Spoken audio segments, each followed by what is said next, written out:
his waffles. Maple syrup dripping from his fake rub. Who did he see when he heard who was there? Now it seems that he should. All right, everybody, welcome out to the Log Room Guys Craft Beer Show. It is Tuesday, August the 27th, 2024. Jersey Johnny coming at you with me, as always, is none other than Mr. Beer Samurai holding a banana. The banana. Does anybody else use bananas for microphones when they're singing to Log? Absolutely. Hey, that's what I was doing. I'm not going to fall for another banana in the tailpipe. That was funny. All right. And I do apologize for the manifold explosion. Now, you've seen that thing with bananas, like, we all open it from this side, but they show that monkeys actually open it from this side. They do, yeah. I've actually seen a couple people opening it from. And you know what? They say that we're smarter. This is so much easier. It's National Banana Lovers. Actually, yeah, National Banana Lovers Day. So I was going to say, why are you doing that? It's National. You know. Everyone knows by now. It's like we can't get it over on here, Dave. Happy National Banana Lovers Day. I will be partaking in Happy National Banana Lovers Day shortly. Not right now. You'll see. I'm not sure what this does to the flavors of all the beers I drink after. I can imagine. Actually, my first beer. This might work with my first beer. There you go. Right, I think it'll work with an ordinary bitter. It might. Yeah. It actually might. We'll have to find out. It worked better, I think, with a mild, though. Yes. A dark mild. There you go. Well, you're having a banana.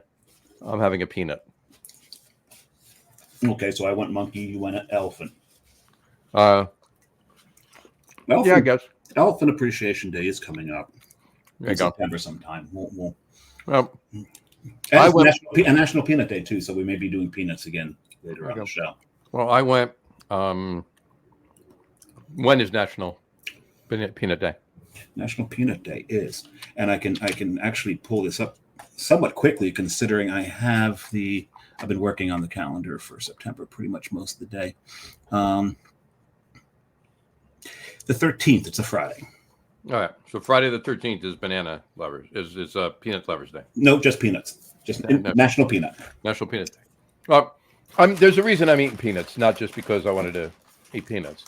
Because that's what you're making now, peanuts. Oh, we're making financially.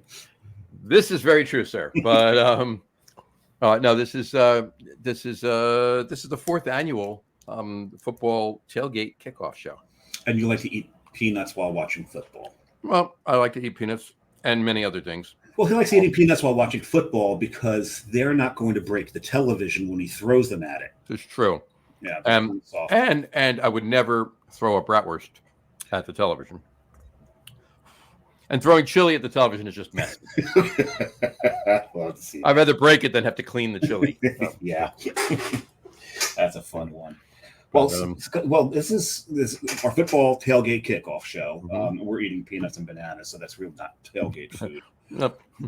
Peanuts is closer than bananas. Yeah, it's closer than bananas. Yes, sir.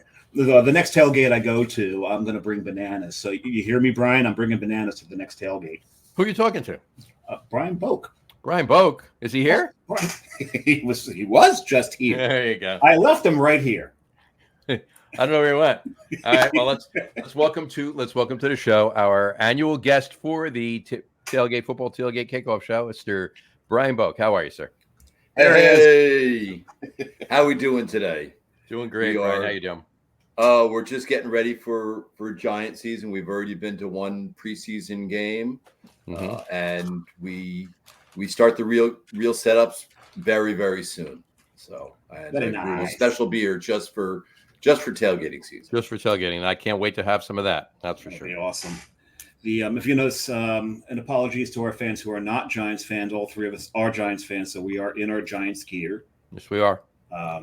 All decked out, jersey and hat. Johnny, you're in a Daniel Jones. No, Eli. You're in Eli. Daniel Jones. Eli Manning's going to shoot you. Yeah, he would. And you're in Carl Banks, right? Carl Banks, and that one's signed, is it not? That is signed by Carl Banks, who launched his line of tailgating food at our tailgate. So you've met the man. I've met the man. I actually have a famous 58 chef smock, which was his brand of tailgating food. That is amazing. I would call that very limited production item. I was going to say famous Yeah. 58. That might be a collector's item, right? I happen to notice over your shoulder you have another 58 jersey, but that is Mr. Antonio Pierce, not Mr. Yes. Carl Banks. Yes. Another great linebacker. We are in the Giants Boaks Beer man cave. There we So go. it's as you can see, it's painted Giants blue and Giants red. You got that stripe there. That's a beautiful thing, and that's a nice, clean line. Someone knows how to tape. That is Yes. very good. Yes. Very, very nice. I mean, this is the well, it's my office / man cave, if you will, right? But I got my Giants stuff. There's some Mets stuff there too, but it's mainly Giants. This is actually the bedroom. But I've got LPs and a record player there, and my bar is right over there, and the beer fridge is right there. So it's close as I'm going to get in a 2-bedroom apartment. And a case of beer for me. So yeah, and right here, right there, that's that top case underneath the half-empty 12-pack of Boat is a whole case of beer for John. Yeah. Who I've been trying to get this to him for about. Well, it wasn't a case of beer, right? It was 4 beers, and then it was 2 beers, and then it was another 4 beers, and then it was. Well, no, it started off as half a case because Kevy. Well, where's my case? Your basket case? No. Case of beer. I'll bring some of it to the tailgate. I got a lot of other stuff there. So. Okay, for the moment, I'll just drink my beer. There you go. Why don't you tell us what about glassware? What is that? Absolutely. What is that beer? So that is a Boaks Brown Magic, which is a 4.1% British mild that I just brewed. This actually just is the first glass that came out of the fermenter, since it's a fully blown professional fermenter. It's got a glycol chiller. It poured at 38 degrees. Nice. Is it carved and everything else? Or you just, carved and everything else. Everything ready to go. See, now that would have gone pretty damn well with my banana because that's a dark. That's right. That's why I brought it up, because you said it would go good with a dark mild, and I think it would. There you go. You know what? It's doing okay with this ordinary bitter. Is it? So yes. what beer are you drinking? Well, I've got so much beer that sometimes I forget to drink stuff in the fridge, and they get pushed to the back. So I figured I'd take the opportunity, since we don't have. So the theme is football. Of course. And, when you're younger and you watch football, yes, I think so. That's the memo that I got. Football, tailgating, everything to go with it. Yes. And when you're younger and you're watching football, you just drink anything you can get your hands on. Of course. So I figured this is a good opportunity to go through my fridge turds. Now, when I say fridge turd, I'm not calling the beer a turd. It's just been sitting in my fridge so damn long that I may make some funny faces because this is Reddington Brewery's Churchill, and they're probably going to kill me for drinking this so late. I was with you when you bought that. Yeah, and it was September of 23. I was going to say it was last year. Yeah. It was last year. Yeah. September 23. This was canned. So, but you know where what? Are they out of? They're out of Reddington, New Jersey. Reddington, New Jersey. Yeah. Okay. They're part of the 100 Beer Trail. Oh, okay. They're not too far from Conclave. Yeah, they're the furthest. Going down 202. 202. They're the furthest north and east of the 100 Beer Trail. And I got to say, this is actually drinking pretty well. It might be the banana temper in it, I'm not sure, but it's actually drinking pretty well for a year-old ordinary bitter. There you go. Very nice. So however, speaking of bananas. Oh, before you move on, for those of you who watch the show, let's see how good they are in the comments to pick out the one beer that I have not drank on the show yet, because I did drink this on the show. Only one of those 4 beers you're drinking tonight you haven't had on the show. I have not had on the show. Let's see if the viewers can pick it out. There you go. All right. So my first beer, speaking of bananas, all right, it's not a banana beer. All right. It is a German Hef, or Bavarian Hef. It is this year's batch, just canned 6 days ago for Rising Tide from that brewery in Red Bank. I know that brewery. I know that. They're in Red Bank? They're in Red Bank, yes. Okay. They're in the Bank of Red, yes. I'm going to have to. Okay. La Banque Rouge. La Banque Rouge. Oh, there we go. And I put mine in proper glassware as well. That is proper glassware. There you go. You're usually also wearing proper swag Yeah, but not tonight. Not tonight. So, exactly. So, cheers, gents. Cheers. Cheers.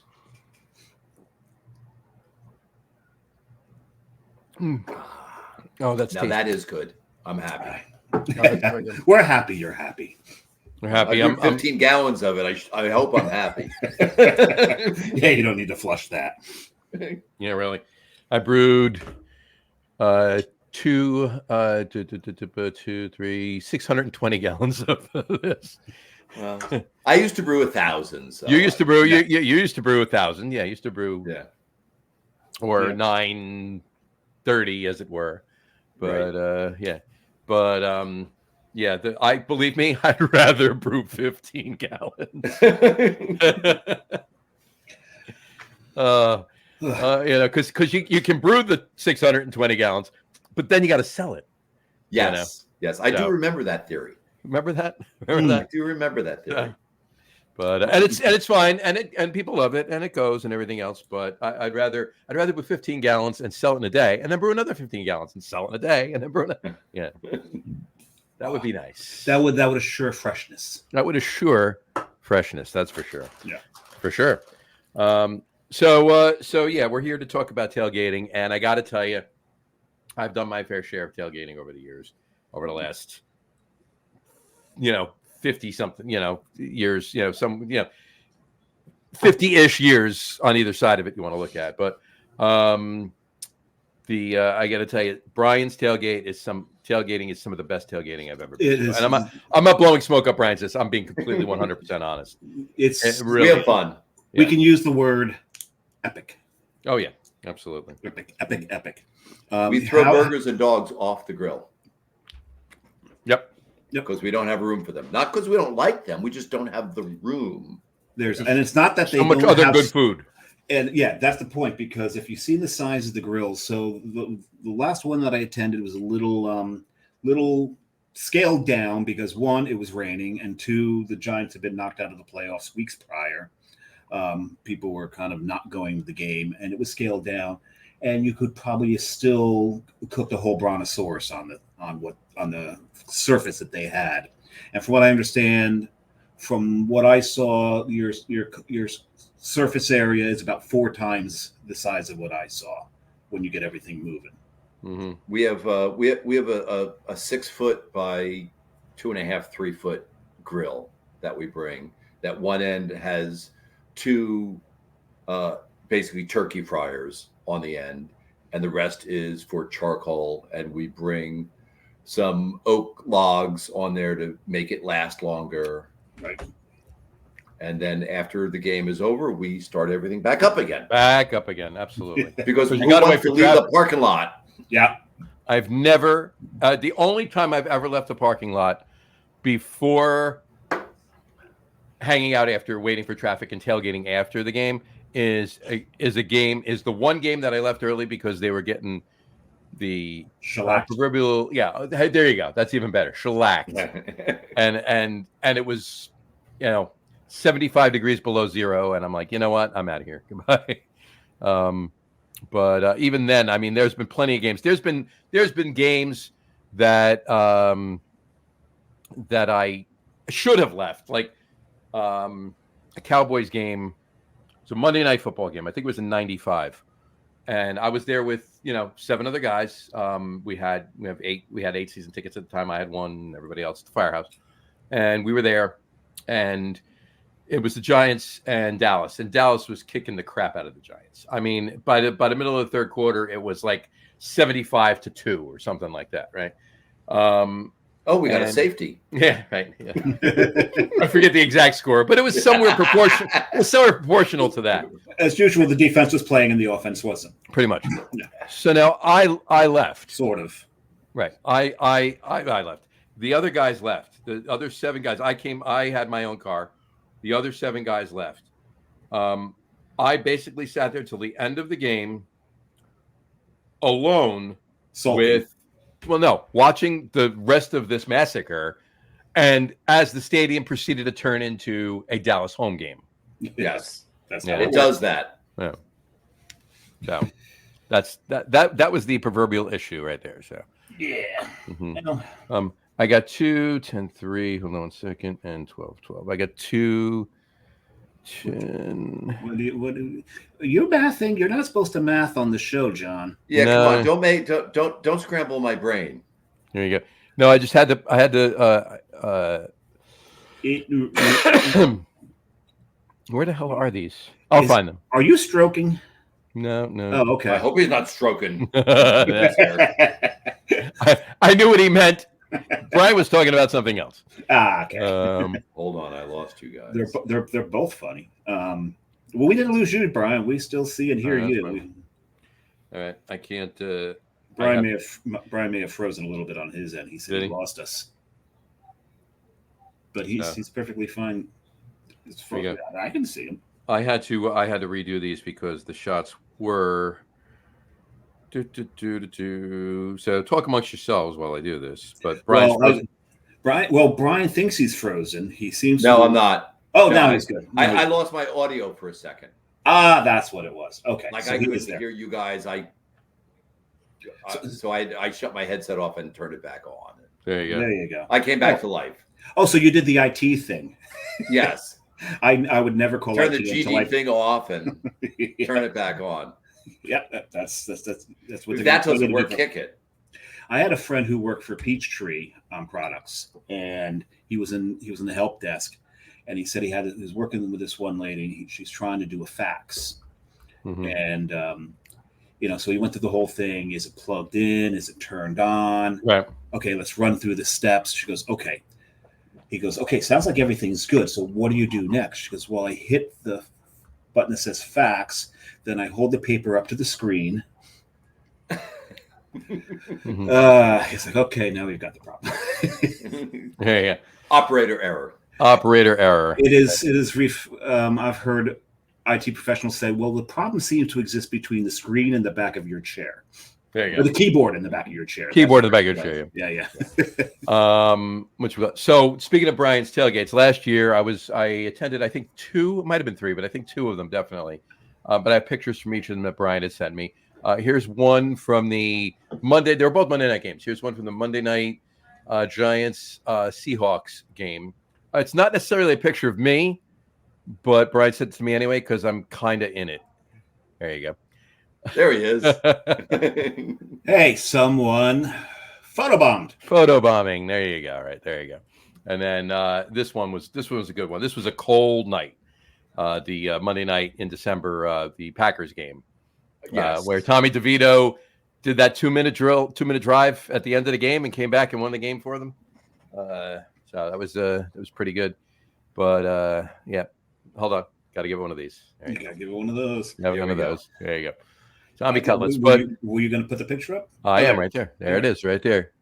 And that the only one in like all white is my son. So yeah, I recognize 2 people in there. And considering and there's someone in back there that I recognize as well. That's me. Yeah, dead center. Yeah, right in the middle with the one light at the top of the stadium line, right next to your head. There you go. Yeah, look, trying to catch moths. Exactly. Yep. There you go. I'm doing a Jess photo picture. You're doing a Jess photo picture, absolutely, 100%. And then if you look at my hands, I got a nice warm pair of gloves on that I didn't have before I got over to Brian's tailgate, and they're still in my car. I got to give them back to you. So. You've had those since, they've been there. I've had them since December of last year. Yes, I have. So I bought 3 pair at this. It came in a 3-pack, so I have not missed them. There you go. So you want to give them back to me so I can give them back to you the next time you need them? That's probably a smart idea, actually. keep them with the tailgate. I'm more than happy to store them for you. And I do appreciate it. Thank you so much. We got a couple comments in here from Doug Smith writes in, cheers, and he wrote in, Doug. Just in from Williamsburg, Virginia, Dave, with barbecue and beer. Well, I was chatting with him. He hit a few places while he was there, and the reason he's got some piggies in there because he went to Pierce's Pit in Williamsburg. Very nice. Which is very near and dear to my heart. My grandfather used to take me there when I was probably 4 or 5 years old, and it was just a stand, and now it's this full-blown. The place has been around since the 30s? It's been around a very long time.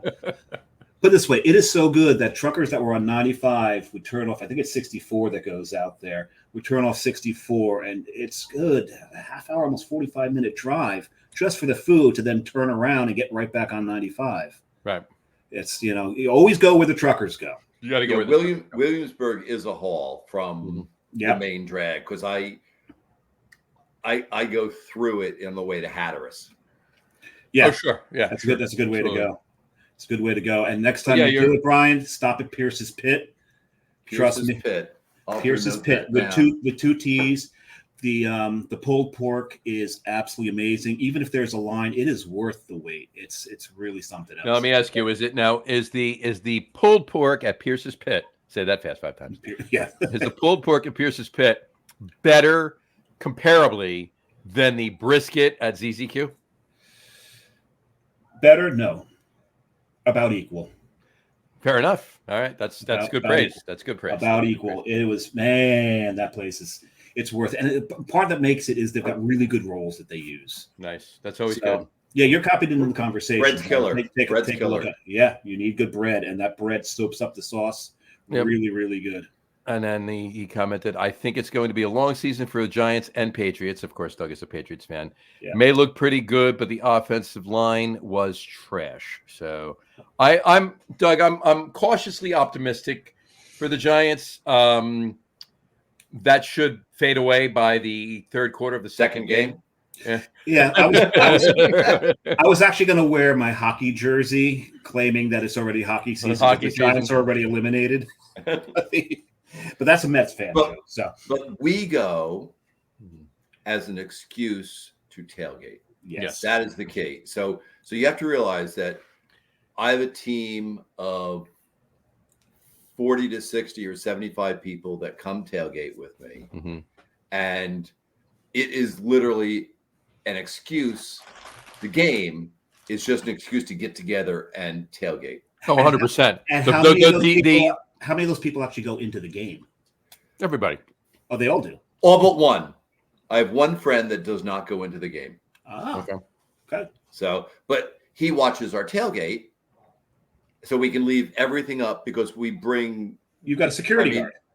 I have a security guard. That's awesome. To watch my stuff because we go all the way from having big fancy grills and canopies and tables and all that stuff to having our own bathroom. Yep.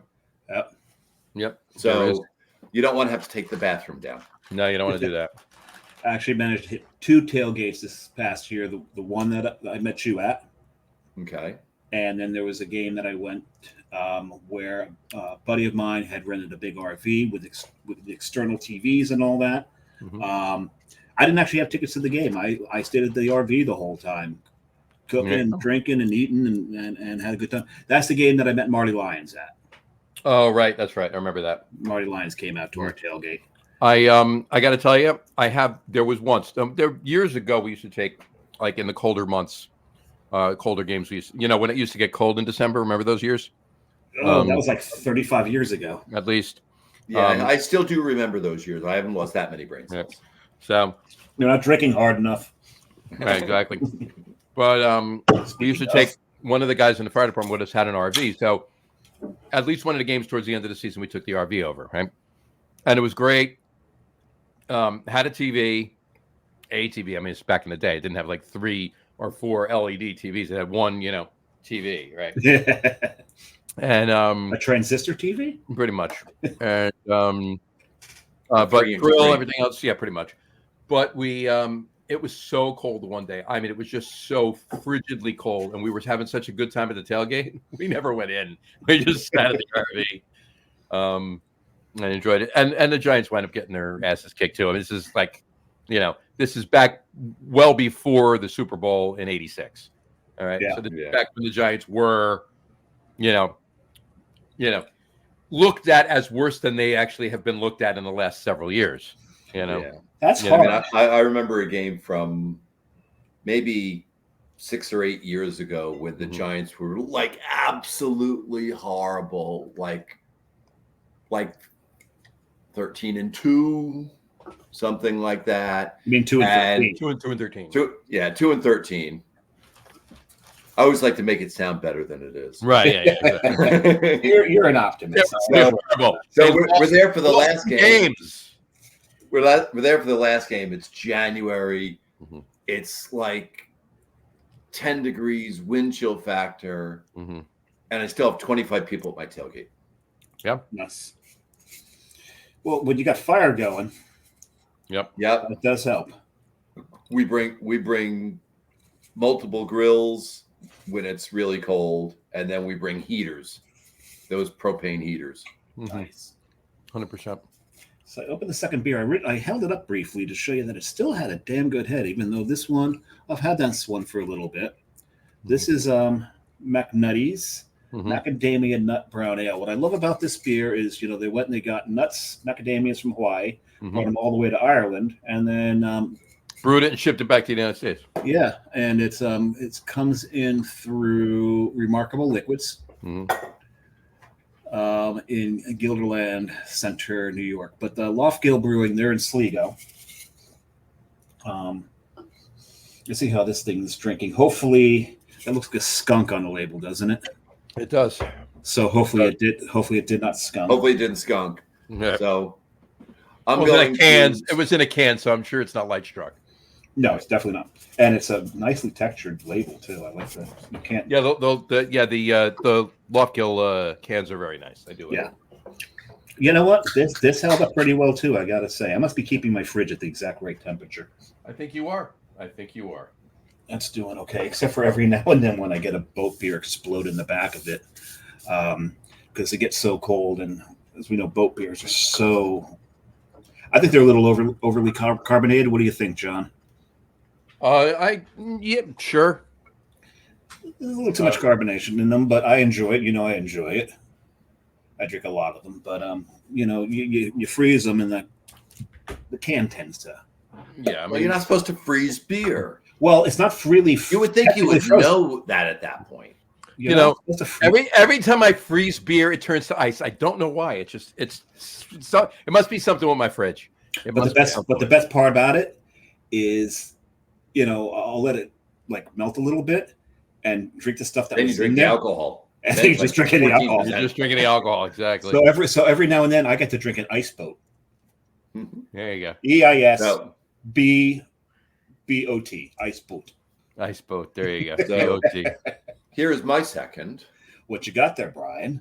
So this is Oh, I know those guys.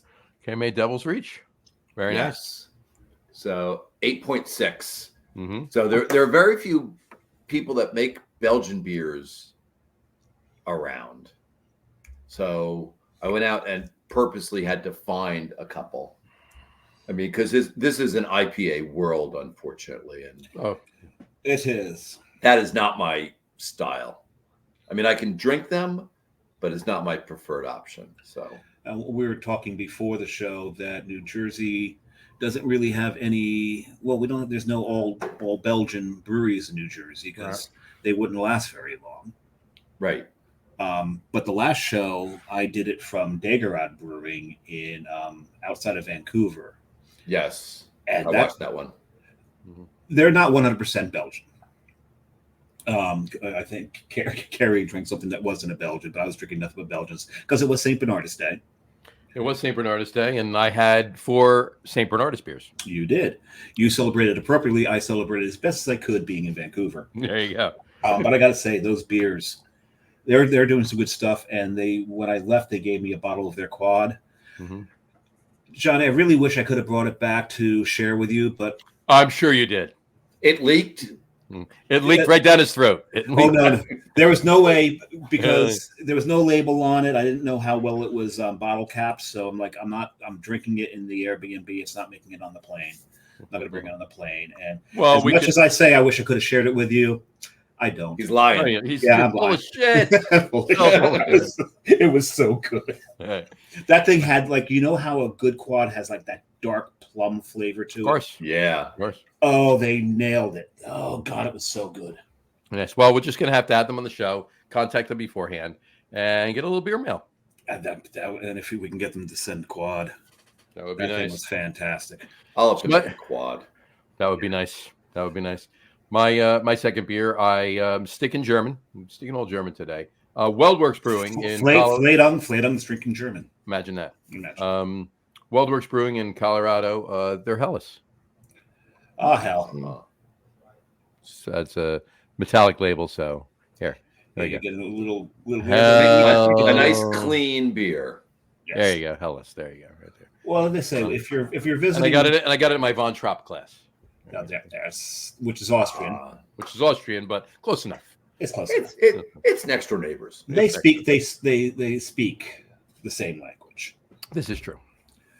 So, Oh, and that's they oh say my if you God, go- that's so good. I should have If you bought go two to of these. if you go to Germany and you I go to a always say that. brewery and you don't know if I don't know why you don't just buy two of them automatically. It's what Because I get 27 in a crate. That Well, means I'll that's- have 54 in a crate. that sounds like a you problem. Exactly. But they say if you go So to my Germany- crate is filling up. That's true. mine's going to be delivered this week, I think. No, I should- I'm waiting You to. are- I'm stalling off. You're stalling. Yeah, just keep just. That's I'm what I up do, to right? 17. Yeah, that's what I do. I wait until I got about a case of beer, right, and then I Right. Yeah. I'm trying to figure. I can't remember how much is in this last one. So, It's yeah, why it's one of the reasons I'm drinking the fridge turds Mhm. is to make room to get some of this into the fridge when it gets here. folks, if you didn't know what we're talking about, we actually did a show on this back in May. Just beer by mail, if you will. This is Tavor. Tavor is out of the Pacific Northwest, and we are all big proponents of it, and we get beer shipped to us quite frequently. And I'm just looking. This is my first attempt at it. We apparently are a bad influence on Mr. Boak, Yes. and we've got him into something that he's not going to be able to get himself out of once you start. But you can't because there are always beers that will be shipped later, like pre-orders. Yep, I Where actually they con you into like Hey, that's another how order. that's how they get you. Right. That's how they get you. I've actually only got 10 in this one, John. Gotcha. 4 of them is one beer. It's Secret from Wayfinder, Secret. which is their lager. Mine is as of last Friday. Czech lager. My crate as of last Friday was awaiting confirmation scan at local delivery service in Ridgefield Park, New Jersey. That was mine today. So That was mine today, and I got 2 from Southwood Cellars coming, 1 from an Incendiary, 1 from Burial, and 1 from Barricade. Gotcha. I have 28 beers. 28 beers in there. No, I only got So 10. you're over a case. I'm over a case, yeah. Yeah. So what I did was when I hit 24, the day I was at, there was a couple more that popped up that I gotta have this too. So it got up to 28. So There's Southwood Cellars had a mild ale on their orange crema that was just too intriguing to not order. which we got, it was orange. Yeah, I think I got that actually. Yeah, it's a mild. Yeah, no, hold on. Yeah, I have. Well, I won't even say what it is. I got a Pilsner, a lager, a Kolsch lager, Pilsner, Kolsch lager, mild. That's the orange crema. Yep, there it is. Kolsch. I got 2 of Bizarre Brewing Skies of Red. It's an alt beer. Imagine that. I got 2 of those. A Dunkel, a Pilsner, a lager, a Schwarzbier, a lager, 2 Keller beers, a Pilsner, a lager. It's almost like you're a lager room guy. I know. Imagine that. A Belgian double. Right there you go. Belgian one. man. Where did you find that? I couldn't find it. It's I all can't find timing. any It is Belgian Well, beer. timing. Some they pop up, and it depends They're on how many they gone got. the same Gone in like 8 seconds. Yeah, I mean, if they only got 2 cases of them and they put them Right. up and it pops up, it could be gone in 10 minutes. If you don't check it, or do you have notifications on your phone for when a new beer pops up? Yeah. So Yeah, I don't do that. I'm catch as catch can, because if I did that, you'd I'd be spending way too much money. And you see what's back here? See what's back here? way too much beer. It would be this high. Yeah. It'd be this Exactly. high. This is ridiculous. No, I got Czech lager, mild, barrel aged stout, imperial stout, barrel aged American wild ale, and barrel aged American wild ale. So I just pulled it up just now to look, and Weldworks released their Hef. Now it's a new crate, right? I only have 3 beers in it, but I'm going to be keeping this one open probably till sometime late October. So I'm not gonna take that. Don't go late October because you know what happens. All of a sudden you get the Well, that's what I'm holiday rush, saying. and you won't see the beer until January. Yeah, but that happens towards the end of November.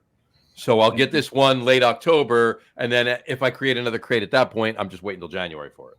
I think Brian's shopping right now as we speak. No, I'm just looking to see because, like I said, I can never find any Belgian. So I have barrel-aged stout, Saison, farmhouse lager, imperial stout, barrel-aged wild, American wild, imperial stout, Oktoberfest, imperial stout.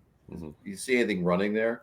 Barrel-aged American wild ale, blonde, barrel-aged barley wine, porter. It's nice when you can mail order brown, barrel-aged barley wine, Flanders red, English brown, and golden ale.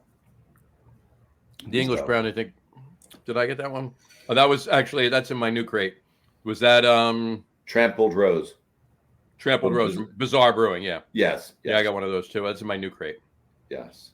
Mm-hmm. I splurged on a couple like the Fremont Brewing 2024 anniversary golden barley wine, which is a barrel-aged barley wine. Yeah, my splurge on this crate is a barrel-aged stout from Incendiary. It's a bourbon barrel-aged rye imperial stout with walnut and cinnamon. Mm-hmm. Incendiary is making some really good. They're out of North Carolina, right? Yep. Yeah. I'm really, really looking forward to that one. And also a societal construct for the disciplined. When you have a name like this, you know it's burial. Yeah. Societal construct for the disciplined. Yeah, it's burial or dissolver. And they're one and the same too, right? Yeah, they're in the same town. No, and the owner of dissolver used to work for burial. Yes, so it's the same kind of mindset. I'm waitlisted for Rusty Nail and both Fremont Brewing, Rusty Nail, which is a barrel-aged stout, and their 14th anniversary golden barrel-aged barley wine. Very nice. Nice. Those are two more splurges. Fremont makes good beer, really good beer too. So I'm actually staying away from Tavor for a little bit, not even looking at what's there, because, like I said, I've got to drink room down. I got to drink my fridge down to make room. You see, there's John's crate right there. I've got a crate underneath it, and part of that crate is about another probably 18 boat beers, and the skinny shelf in the beer fridge is just full of boat beer as it is already. So I got some drinking to do to make room. Yeah, well, I have a 4-tap kegerator that's got three. That's got 3 kegs in it. I'm waiting for Ramstein to keg Oktoberfest for me. I have a keg waiting up there. Nice. And then I have 3 kegs in the fermenter that I have to finish cleaning kegs so I can keg that. Yeah, and you're still ordering beer. And I'm ordering beer. We all have problems. You see all this? We see all these bottles here. I got all these bottles. I've got the same amount outside as well. Oh, and John, one of the things I brought back. I think that's called first world problems. Yes, it's definitely first world problems. Absolutely. It's called beer nerd problems. I told you about House of Funk while I was out there. Yep. And try not to get madness stuck in your head now. Mm-hmm. Welcome to the House of Funk, because every time I say that, I get stuck in my head. Mm-hmm. But they made a beer called Quadrophenia. Their stuff is really, really good, by the way. Quadrophenia? Quadrophenia. Yes, Quadrophenia. That's really good. Is that like Belgian Quadrophenia? Uh-huh. It is a port wine finished bourbon barrel aged Belgian quad. Oh my God. There is no, it's like, I don't care. You are mean. I don't care if I've got to throw a pair of jeans away that's coming home with me. I know I'm at my weight limit. I will toss clothing. Throw a pair of jeans away. Oh my God, this is. I had to bring that, and I only had room for one because I also bought a bottle from Braggot Brewing, which is a brewery that specializes in braggots. Imagine that, Brian. Imagine that. Oh, really? Oddly named. Yes, very oddly named. But my God, their stuff was. I was so pleasantly surprised with their stuff. I got a flight of every single one of theirs. Enjoyed every single braggot that they made. Had to bring a half growler back. And their stuff is really good. So that's about all. And I brought a couple of beers back for John because we're gonna one of the breweries in Vancouver that I was at called Main Street. We're gonna try to get them on the show. So we need to drink some of their stuff on the show. So now let me ask you a question. You told me that House of Funk don't, try not to get madness stuck in my mind. And then you tell me the name of the beer is Quadrophenia. So now you got who stuck. Now I got the who. Now I got the who and madness stuck in my mind. Oh man! So both the voices in your head are singing. Right. Nice. Both. So he's got a split personality. Well, the two that can actually sing. There you go. The two that have a nice singing voice, sir. Yeah. Not the croakers. I decided to turn some lights on. Holy shit! That's Brian. Look at that. That's Brian Boak. I can see him now. I do love the red stripe for the blue, though. That is fantastic. Well, right? the red stripe on what would be under the Antonio Pierce is actually a 1x3 that I painted. I was going to say, because that has a shadow underneath it. You can tell that's correct, sticking out from the wall. The other's painted on. There you go. But and then we can go and that way, and that goes to the bar. And you've got a shelf that continues to kegerator. I like that. Yes. Mm-hmm. And then you can like go the bike this way, and you talk about albums. There you go. Nice vinyl. Albums, nice. CDs. Mm-hmm. That's my 1980s stereo system. Please. See, I hope you were going to say vinyl, CDs. I hope I was hoping you were going to like pan down and see the row of 8 tracks. Right? Okay. So cassettes. Right. Okay. So and if you look on there, you've got cassette player at the bottom, 90 watt per channel receiver, CD player. You got a dual deck turntable. Mm-hmm. Now, is your dual deck? With your dual deck, can you record from one to the other? Yes. Yeah, that's an 80s setup. That's absolutely an 80s setup. So guess where all my 80s audio in a box in storage. Guess what else is in a box in storage? Guess what's part of that audio equipment? An 8-track player. An 8-track player. There are 8 tracks in there, and I actually have Kiss's Destroyer on 8-track. On 8-track, very nice. Actually, I will tell you, I had none. I didn't have any of my the remaining 8 tracks. Did I actually cart around with me anywhere? So they were not in the place that they would have been gone now, right? Right. So there's somewhere in my father's either garage or basement are at least one box, one of those totes, remember of 8 tracks. So I don't even know if I don't have anywhere to play them, right? But I guess they're there somewhere. This is the other side of the room. So we've got a big TV. We've got a Super Bowl league. Very nice. We got autographs. And we got killer sound system. There we go. So we are the LPs that you see here. Yeah. This is 2 of the 6 boxes that I took out of storage. Now, do you have do you have the equipment to play them? I have. All I have is. It's a USB. It's a USB one that you bought, right? Yeah. Oh, okay. It's I can also play Bluetooth. Functional. It's functional and it plays them. Okay. It's better than trying to set up that whole system, modular system that we had back in the 80s. Even though I love that thing. Oh, I loved it too. I had a 110 per channel, and the speakers that we put up through my brother's speakers that were just massive, and because we grew up together in college, and we would do that just to piss the girls off next door. We would shake stuff off their shelves. Nice. Yeah, you can really see this like this down here, right? I don't have anywhere to hang it up right now, but it's a Super Bowl thing. It's got a picture of Phil Simms, Jeff Hostetler, and Eli Manning, and the 4 Super Bowl tickets. Nice. So I got to get that hung up somewhere, but you wouldn't see it if it was hung up over there. But yeah, I was able to. Well, that's what this one is. So if you look at, let's see, can we get in this? Very nice. So there's 3 tickets. 3 tickets. There you go. Hold on. I'll pull it out. There we go. Oh, no, John, sit down. Oh, okay, never mind. He stood up and said, I'll pull it out. Yeah, I know. I don't trust him either. Really? There you go. So Phil, Jeff, Eli, 21, 25, 42, 46. Cool. Very nice. There you go. Yeah. So I've been lucky. I've had 42.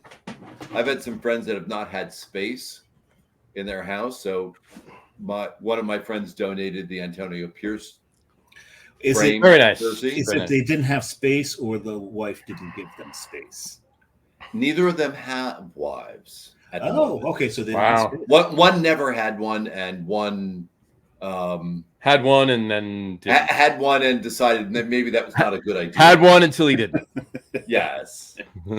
So two of my friends gave me the Super Bowl tickets and the Antonio Pierce. And I tell them, I'm like, as far as I'm concerned, they're on loan. You ever want them back, they're yours. You'll just have to fight me for them. You're just holding on to them for him. I'm displaying them for them. They can always come over and look at them. If they ever want to take them off the wall, it's theirs to take. It's Have not at mine. it, right? Exactly. I'm just taking custody of it for the moment. There you go. Yes, that's like all my power tools. They have visitation rights. You have. Yeah, they have visitation rights. They can come over and look at them and stare at them. But one of my best pictures I have in here is I actually have a great picture of me and Carl Banks and holding a rack of his ribs. Very nice. I've seen that picture. Mm-hmm. I have seen that picture. I have to know too. No, it's like my power tools. All my power tools live with my friend Meathead, because I could have put them in storage, but he had just bought a new house. So I'm like, He can use them. hold the power tools, use them. He has explained to me, however, that I used to have a pancake air compressor. Mm-hmm. He goes, but as far as you're concerned, you never owned one. He fell in love with this thing. I thought you were going to say he has explained to me since how to use all of the power tools.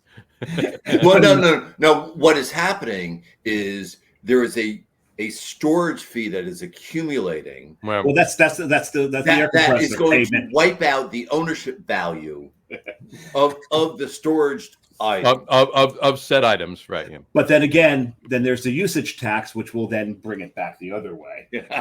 So we'll see how that works. But he's taken possession of the air compressor, and he's free to have that. There's some of the tools he won't use. He opened up my router once, and he goes, "Why do you own something like this? Mm-hmm. How could you possibly use something this beautiful?" Because I'm afraid to touch this. Why? What kind of router is it? It's been so long I don't even remember the name of my tools anymore. Was it a Netgear? Yeah, it was a Netgear. What's the ones with the gray body? You've got the yellow body, which is the Vault.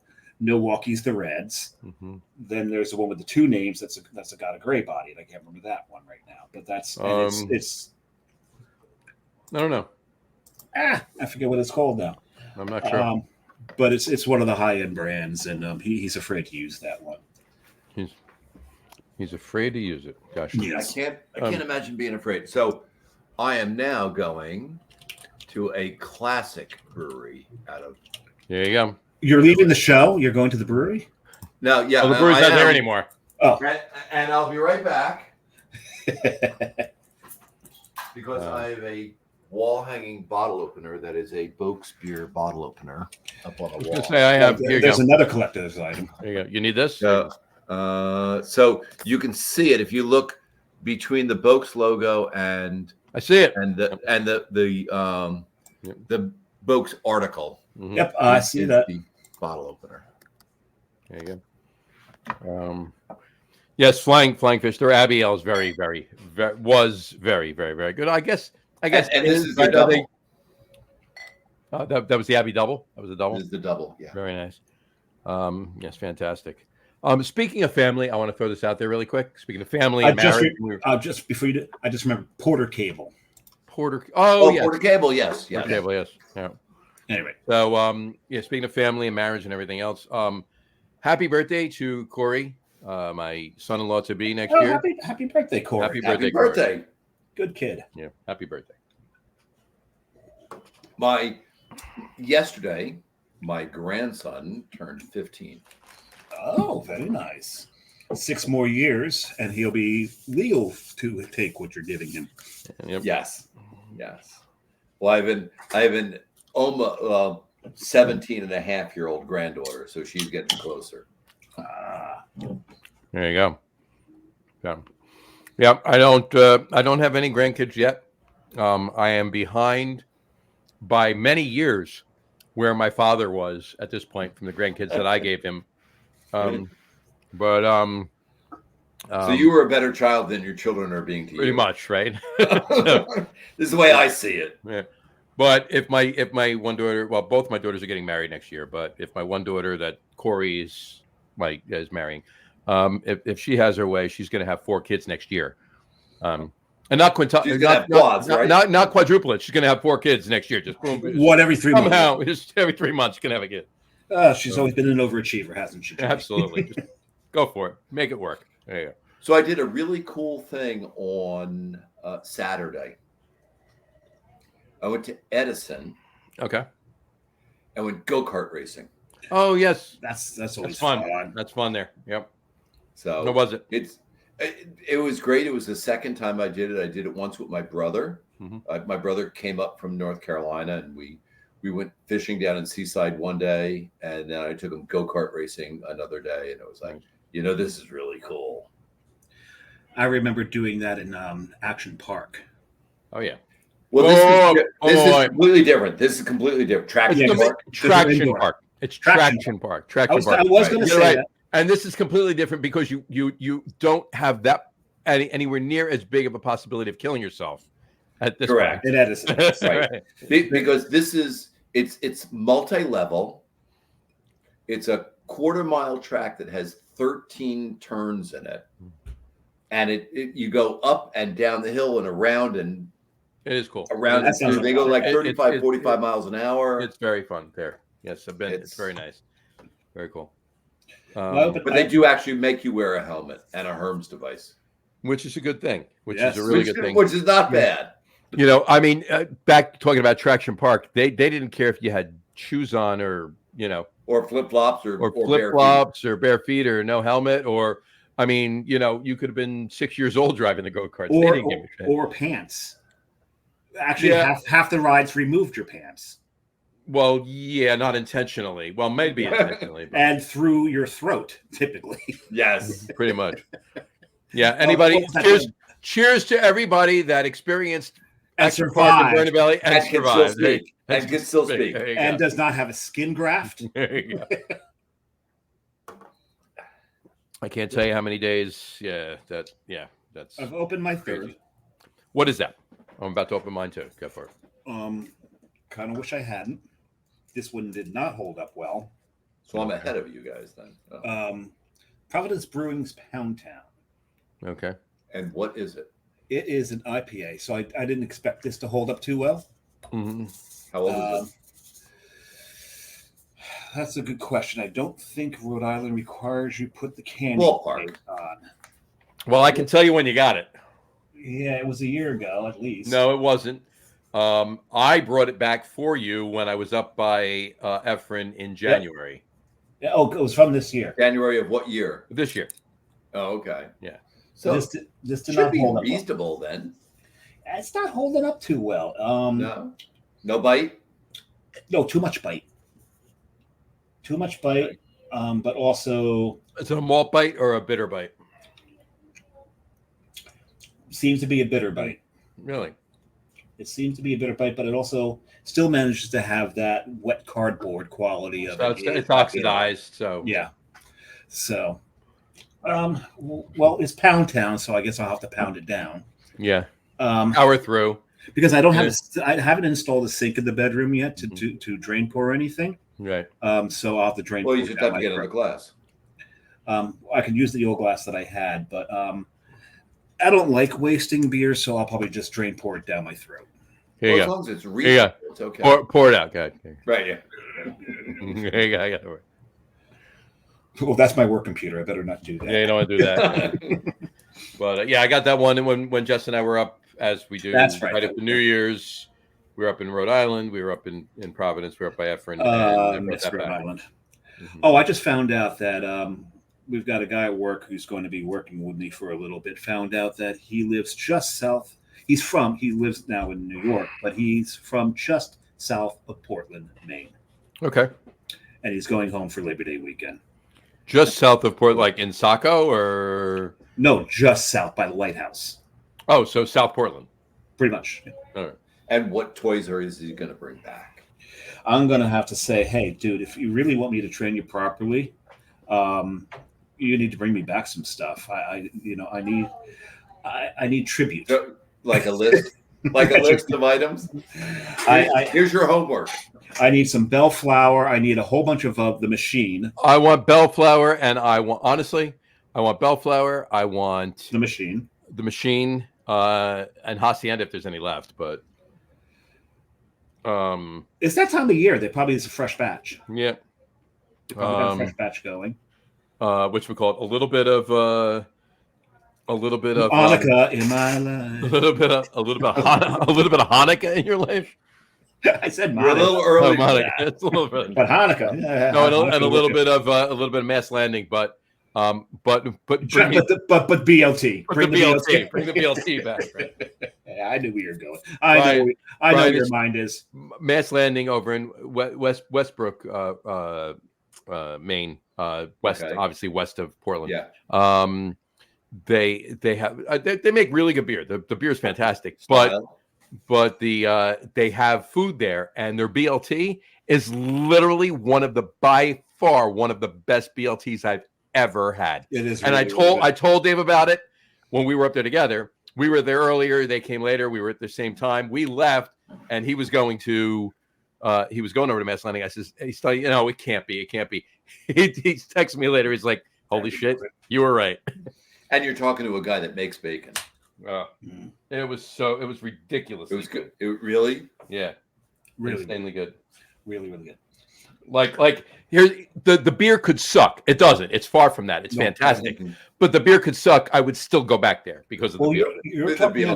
You're talking about a brewery that did a beer, an alternate beer style so damn well that it caused all the breweries around it to have to make that freaking beer style. No, the peanut butter. The peanut butter porter. The Gunner's daughter. Gunner's daughter. Yeah, the peanut butter porter, and it was so damn good that all the breweries in Maine, they were kind of and around the area around Maine were forced to do one as well. So they popularized an adjunct style. Mm-hmm. Right. That's how good that beer was, and it's a damn good beer. It's a very good beer. Here's my third. It's from Urban Family Brewing. Urban Family. I was there. You were at Urban Where Family. is Urban Family? They are in Ballard, Washington. Okay. Just outside of Seattle. And it's I was passing out a block and a half from that. I mean, staying. It's a 6.3% German Maibach, as opposed to Maibach, yeah. as opposed to like a Japanese Maibach, right? But hey, it's a Maibach. But the name of it's funny too. Like I'll get it. It says, "Should I shave or should I grow? Should I shave or should I grow?" Now. Boom, boom, boom. Yeah. There was one time. That's the label. That's the label. Just for this. See, nice. Oh, you nice trim. clothes. That's like. I have not. I need a trim. I need to. Yeah. I've got to say. The Santa beard is coming in very nice. It's very beautiful. It's coming in very nice. In college. That night, just drink more beers, and the belly will go along with it. Right. Oh, my belly's I'm set for the holidays. There you go. I gotta say, I bought this And you can jersey. make lots of money then. I bought this jersey to have room to put like a jacket or something underneath it. Not so much. It's snug on me now. Yeah, the jersey I bought the other day that I talked to you about. Obviously, anybody wants to see what it is? Tune in next week on the 4th to the Get On With It sports podcast. But anyway, following me and it's now normally like this is a 2X, right? So I normally get a 2X. 2X is a little big. Like an XL I can fit in, but there's no room underneath it, right? I'm more comfortable in XL. I'm more comfortable. Well, you've always been a string bean. So yeah, exactly. Yeah, well, I mean, I'm 6'4" and 200 pounds, so yeah. But I outweigh you at 5'10", so stop. I'm level with him. I see eye to eye with him. I'm 6'4" too, but I'm 50 pounds heavier than him. Yeah, I'm about there too. But in any event, I bought that jersey. I bought a 3X, and I didn't need it. I could have bought the 2X, but I bought the 3X just so I could wear it with a hoodie underneath or something like that. Well, what I was saying earlier, there was in college. Back to your beer. in college, one night I was so damn drunk. They were playing "Should I Stay or Should I Go Now" by the Clash. Right. And part of that song, there's someone kind of yelling in Spanish, singing. I gotcha. And I'm singing it, and one of the Hispanic guys on our floor was like, "Dave, I didn't know you spoke Spanish." I'm like, "I don't speak Spanish." Like, but you sang that perfectly. I'm like, I have no clue what the hell I just said. Like singing La Bamba, right? Yeah. Hola, bola, la bamba. Hola, bola, la bamba. Sencillo, una poco de gracia. But I understand. We learn Spanish, don't know what it means. But Well, I understand a little Spanish now because of where I live. I'm in Union City. If you don't know a little Spanish, you're not going to Yes. get anywhere in any local businesses.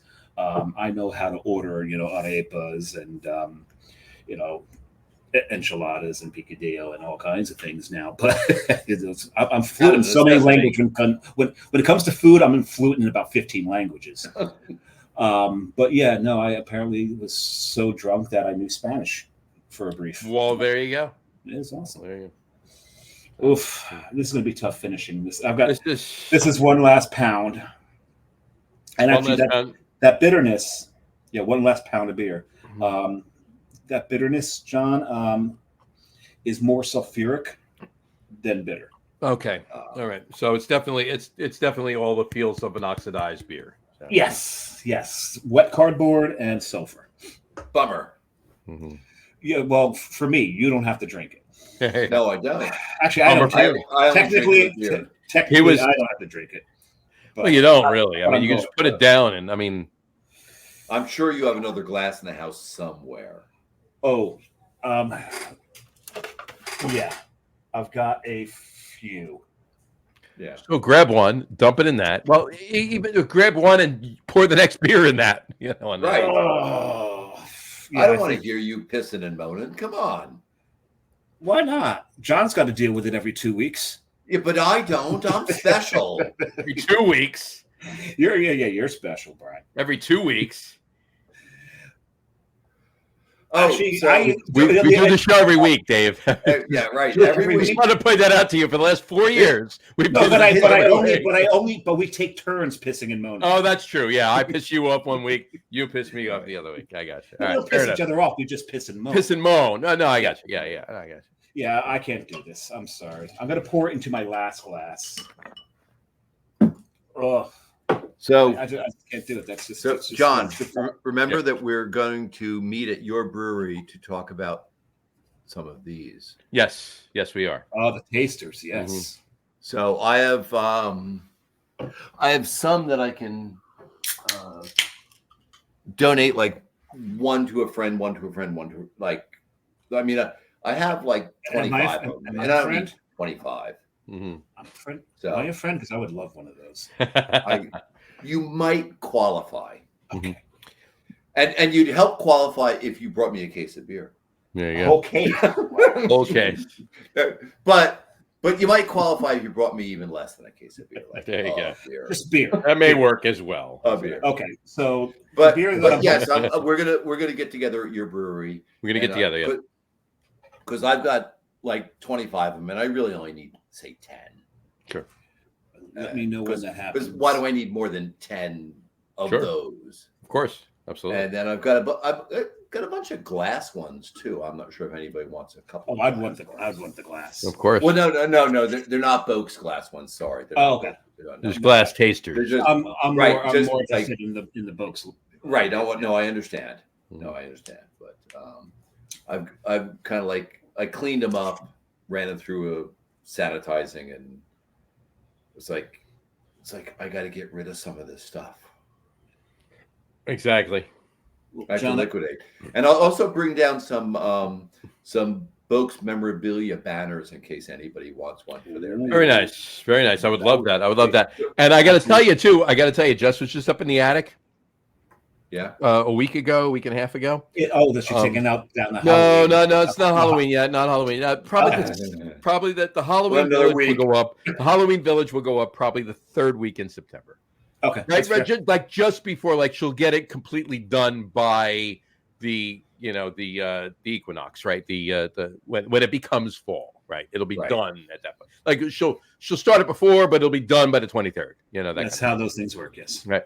And then, but like within a week or so, like she'll leave it up for like a week or so after Halloween, and that's when she'll start migrating everything over to the Christmas Village, right? Yes. But in any event, she was upstairs, and she says, "What do you want to do with this box of tap handles?" And I'm like, and it's a small box. I've gotten rid of a bunch of stuff that I've had. So I said, "Give me it. Let me look at it." I have 2 Boaks handles. You have 2 of my Boaks handles? I have 2 of your Boaks handles if you'd like them. I'll take 1. All right, fair enough. We'll split them. Well, you have 1. There we go. Raven. I mean, I have a bunch of. That's Boaks. very Hold on. equitable. Yes, I try to be fair. Well, while he's off doing that, I opened my 4th. What is it? Oh, look at that. So this is Old Heights. Mm-hmm. It is NJCBGB, which is probably the best named NJCB collab beer ever. NJCBGB. Yes. I love that. This is a black IPA. And John, you know how old this one is as well. This one's I was with you when you bought that one. You were with me when I bought it. This one also has no. That was data. that was last summer. So that's over. Yes, it is. That one. Yeah, That was last July. That beer. This one's quite old. So it's going to be interesting because we've got some dark malts in there. But there's roast in it too, so it might There's balance. roast. We'll see how it goes. It can't be worse than what just went down my throat. So is it this style? Yes, that's exactly what it is. Yes. Yeah. So actually what we'll do is I have a bunch of these. Mm-hmm. So what we'll do is you'll bring it to the event and we'll donate it to somebody. Done. Okay. Perfect. You keep one and we'll donate one to somebody because I have a bunch of those. So I don't need another one. Sure. Does it have a label on it though? It does. It has. That's fine. 2 Blind Monks. Has 2 Blind That's Monks. fine. As long as it has a label on it, then because if it didn't, what I would do is I would bring a label down and we could put it on it. Right. Yeah, they're both. One. I actually. One is the reason I said it had 2 Blind Monks is because one of them has 2 Blind Monks, one of them has Monster Mash, and if I'm going to keep one, I'm keeping the Monster Mash. Yes, of course. I understand. So like right now, I have. So let's switch that from here. Can we travel well enough? We need to get him a rig. We do. So if you look there, you will see that one tap of the handle is Wooden Beanie. Yep. And one tap of handle is 2 Blind Monks. Yep.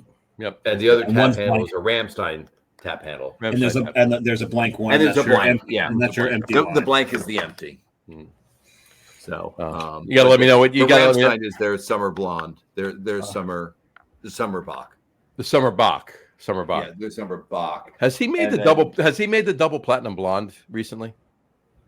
I'm sure he has because I've had it on tap there. So yes, he has. Right. That's fantastic beer. Right. I love that He beer. commented on the show once that he was drinking it. Well, he was when he was on the show last year. He was drinking double platinum. Well, that's right. That's what it was. Yeah. But because what I'll do is I'll go up and when I pick up my Oktoberfest, I'll bring up 1 or 2 kegs, and one will be for the next double plat, and the other one will be for winter wheat because I get a keg of winter wheat every year. Nice, I love winter wheat. That's such a good beer. Right, and like a growler just doesn't cut it. It doesn't. Yeah, you need more than that. Need more than that. Definitely need more than that. There's something wrong with this glass. It's got a hole in it. It's got a hole in it. It kind of leaks. It keeps emptying. So I think I'm going to go.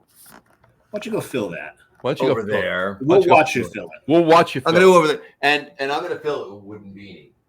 Fill it with Wooden Beanie. And I'm killing him by showing him this, and he's, you know what? Maybe I saved this for a tailgate. I think you should. And where? Because I'm far away, so I can't. That's the Quadrophenia there, bro. Yeah. And there'll be only 4 of us drinking from it, though, because Carrie has the 3 of us and Carrie, right? Yeah. Yes. So maybe I'll save that for a tailgate. So we still have to pick. We still have to pick a game. We still have to pick the game. Or 2. Absolutely. Or 2. Oh, I'm definitely going to be at least 2, if not 3 this year. So, by the way, I've got to carry a New Jersey because New Jersey, we're in New Jersey. a different jersey than the one she had, one that's new to her because I got her the Barkley jersey. That happened. Yeah, but Barkley was the jersey that Dave got her last year. Well, Barkley was the jersey that Dave commissioned somebody to get her last year. Yes, John picked it up for me. But now, so, cheers, my gentlemen. Yes, cheers. Cheers. So I got her the jersey, then Barkley left the team, and I know a lot of people now want me to get her a Daniel Jones jersey. If that's going to be the case, then yes, get her a Daniel Jones jersey.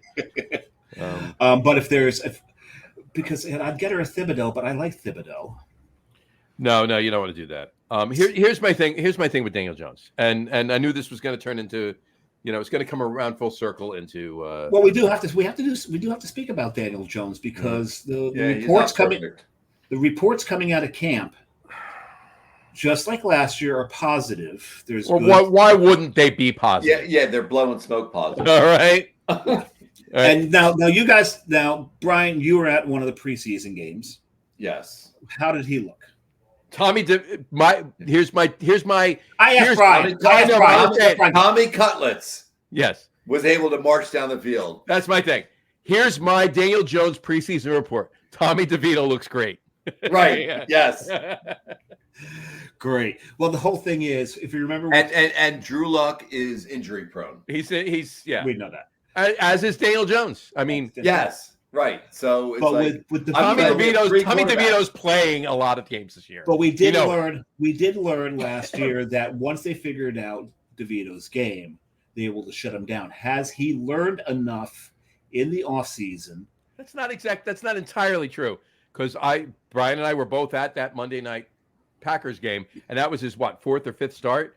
And this was the Packers, the team that went to probably should have gone to the championship game, but at least was in like a strong favorite in the playoffs, right? And the Giants still beat them. And and Tommy DeVito was a big part of the reason that they beat him. So you know what? I mean, nobody is a Super Bowl championship. Dave, stop barking. I'm sorry.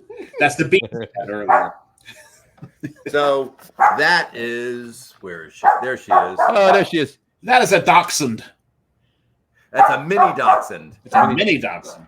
And what she's saying is, mommy is home, and I want to go see mommy. So has she been there the whole time? She's been here the whole time. She's been sleeping. Amazing. She's very quiet when daddy's here, but when mommy comes around, she makes a stink. There you go. So what we're going to do is we're going to bring her upstairs, and I will stay on audio. All right, there you go. On video. Okay. Come here, Vicky. So now, John, the whole thing with Daniel DeVito looking good, is it just that he looks better than Daniel Jones? I just said Danny DeVito. You said Danny DeVito. Yes. Tony DeVito. Tommy DeVito. I'm going to get the name right eventually. Who is Tony DeVito?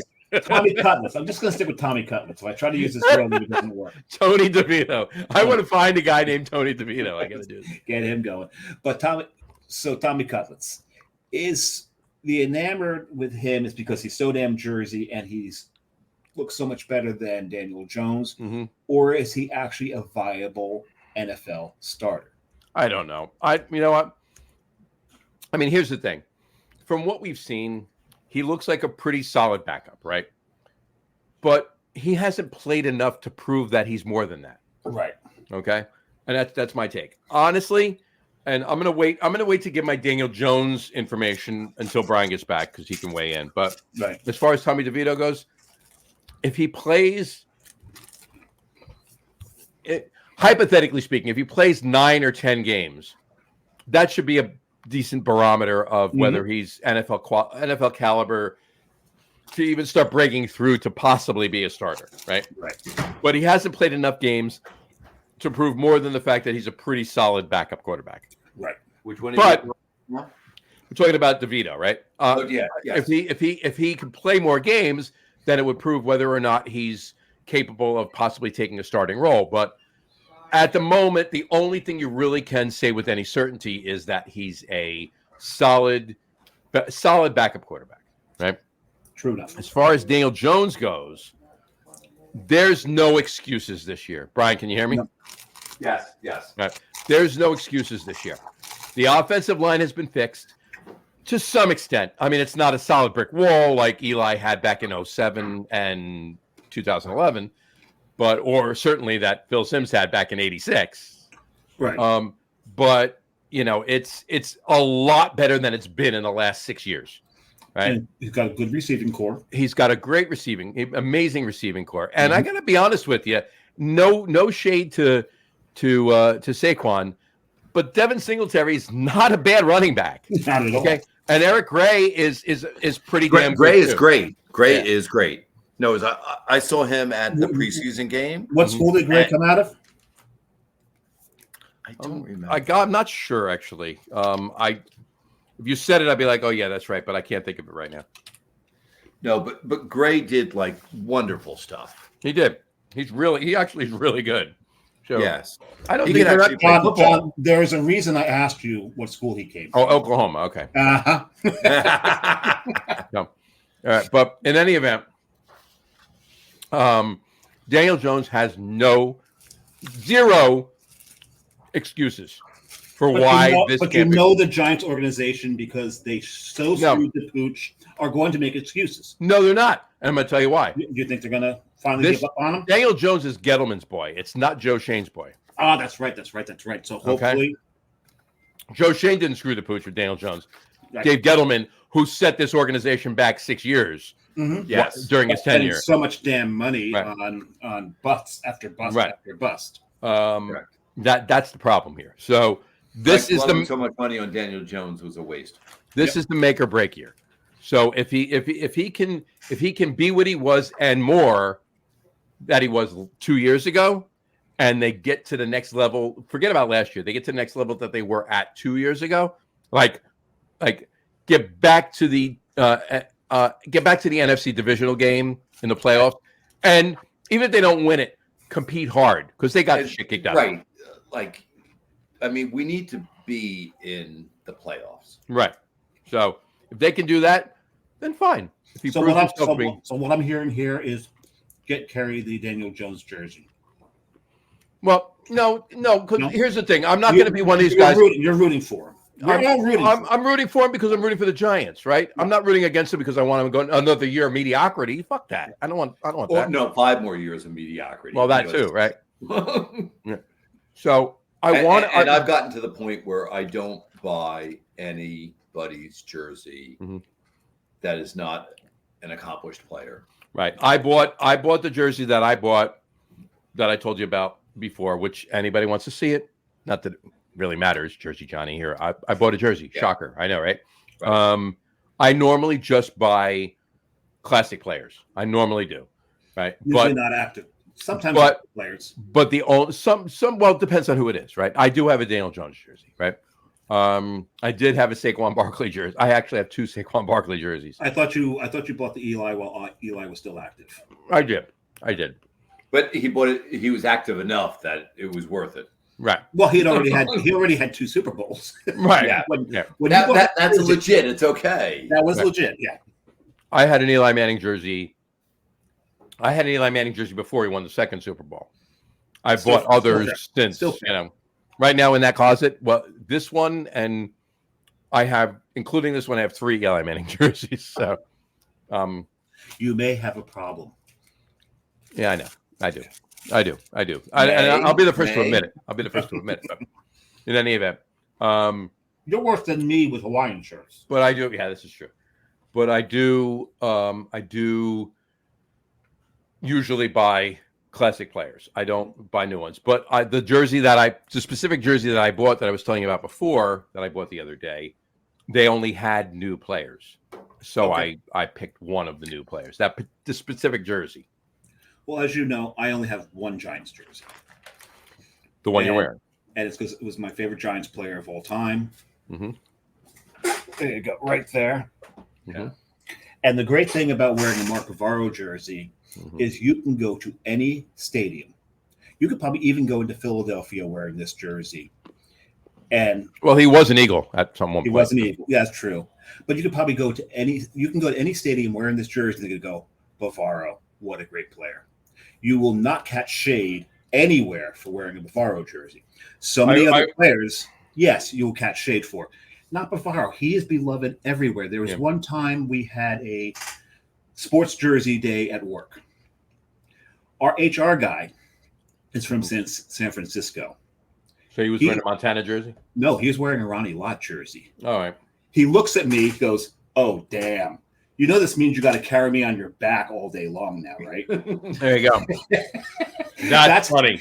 That's hilarious funny. Because he was beloved. For anybody listening to this podcast that doesn't know, Mark Bavaro in one particular game carried Ronnie Lott, 15 yards 18, on his back? I think it was 18 yards.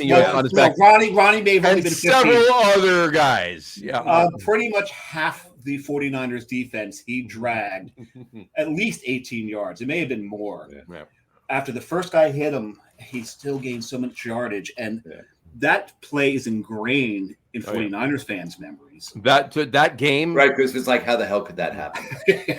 How could this one man carry our whole team down the field like that? Well, there's two plays against the Giants that are ingrained in 49ers fans' memory. Oh, that one and Leonard Marshall sacking Joe Montana. And knocking him the fuck out. Knocking him out for 2 seasons.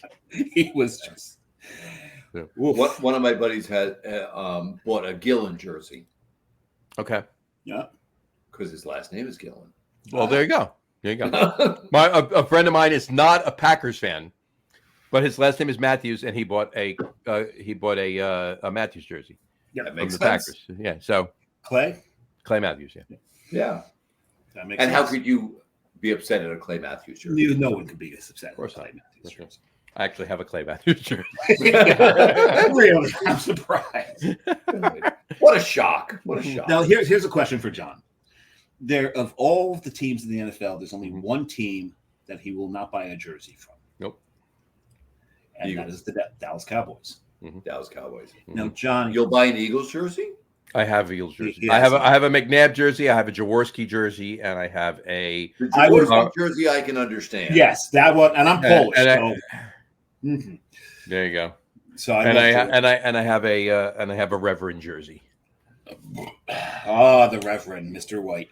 The thing about Jaworski is, not for nothing, Phil Simms is turning into Ron Jaworski. Phil Simms old looks like Ron Jaworski old now. There you go. They're nearly twins. Yeah. But here's a question to you, John. What's If you were forced to, on the threat of death of one of your loved ones, that you had to buy a Cowboys jersey, who you would get a it be? bigger gun. Oh no, I can get a bigger gun. Yeah, I can get a bigger gun. I can tell you right now who it would be. Go ahead. And it's a jersey that I'm going to have made because it doesn't exist anywhere right now.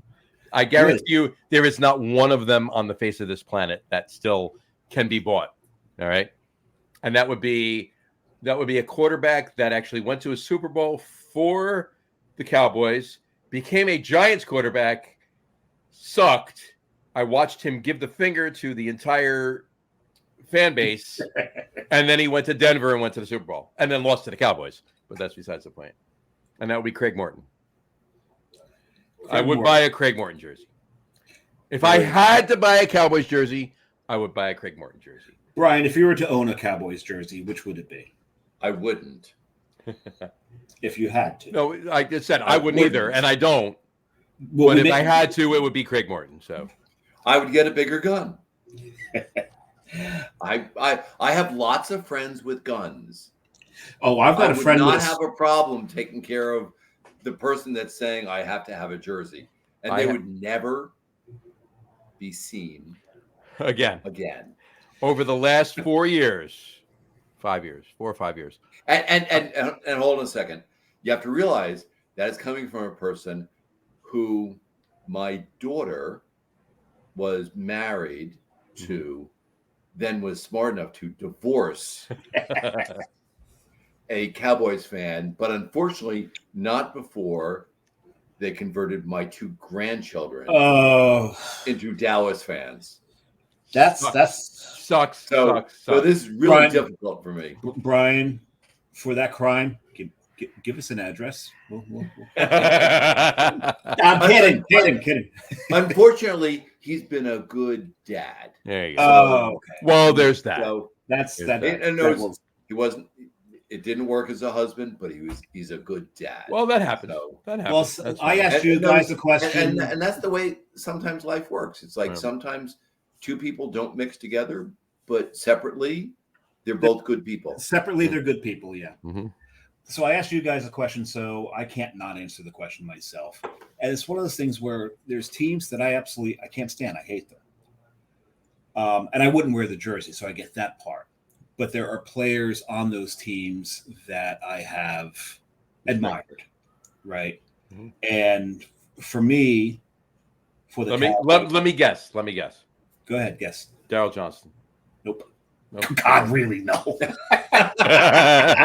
couldn't pick a worse. That could have made a worse guess. No, I could pick a couple of worse. No. Actually, that's not Deion Sanders. No. Actually, I like Moose in the booth. He's I good. love him in the booth. I really do. One of my favorite. I don't even mind Troy Aikman in the booth. I don't like. I like Troy in the booth, but that's mainly because I can't stand the guy he's in the booth with, who kisses his ass constantly. Yeah. No, but and John knows this. There's players that I like, and it doesn't matter what team they're on because of the way they play the game. And I love those players that play the game with absolute reckless abandon, who will do anything to win. Please don't say Des Bryant. Please don't say Des Bryant. No, God, no. Please don't say Terrell Owens. Please don't say Terrell Owens. You know I hate T.O. Please don't say Ezekiel Elliott. Oh, God, no. No, friggin' Ewok-looking motherfucker, no. Hey, that's my line. That's my line. No. There's one player, and John Madden once described and said, if he can't tackle you and you got him pinned down and he can't he'll try to stick a finger out. If you can't get a finger on you, he's going to try to get a toe on you. If he can't get a toe on you, he'll stick his tongue out and try to tackle you. You know who I'm talking about? I do. Yeah. Randy White. Yep. I hated to watch him play against our players, the teams I rooted for, but I loved to watch him play the game. He played the game the way that the game should be played, and I loved him as a player. The only other, and there's one time, speaking of, was it Terrell Owens or was it Ocho Cinco who did this? It was Ocho Cinco. Yeah, it was Ocho Cinco because it was for the No, it was Terrell Owens. The reason I'll always hate T.O. is he made me root for the Cowboys in one game, John. Why? How could you possibly root for the Cowboys? How could you? Why? Well, that's the thing. Anytime, like if the Cowboys, if the Eagles have to lose for the Giants to get into the playoffs, but they're playing the Cowboys, I don't watch the game. Well, here's the thing. What happened was T.O. when he was with the Niners, and they're playing in Dallas, and I hated T.O. I couldn't stand T.O. As far as I'm concerned, all these arrogant, bratty-ass wide receivers all come out of T.O. He started that bullshit. He started the whole thing, and he scores a touchdown. What does he do? He runs to the center of the field, slams the ball down in the middle of the star. And I hate T.O. So I'm just looking at this going, fuck. Mm-hmm. Very next. Cheers. Cheers. I'm actually pouring right now, too. So this is homebrewed Two Blind Monks. Oh, nice. Very nice. So the very next possession by the Cowboys, and this is another Cowboys player that I admired, Emmitt Smith runs it in for a touchdown. What does he do? He goes to the center of the star and slams the ball down, and I started to cheer because he won up T.O. And then I went, God damn it, I'm rooting for the friggin' Cowboys. Yeah. Oh, I hate you, T.O., for making me root for them. And that is probably the only game I ever rooted for the Cowboys because T.O. was at his height of arrogance at that point. 100%, yeah. So I stand guilty as charged for that one. So what is your fourth, John? My fourth is from Gold Dot.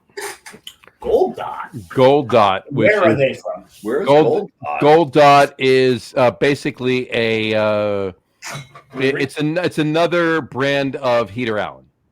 Oh, then it's good shit. All right. So they're in McMillanville, Oregon.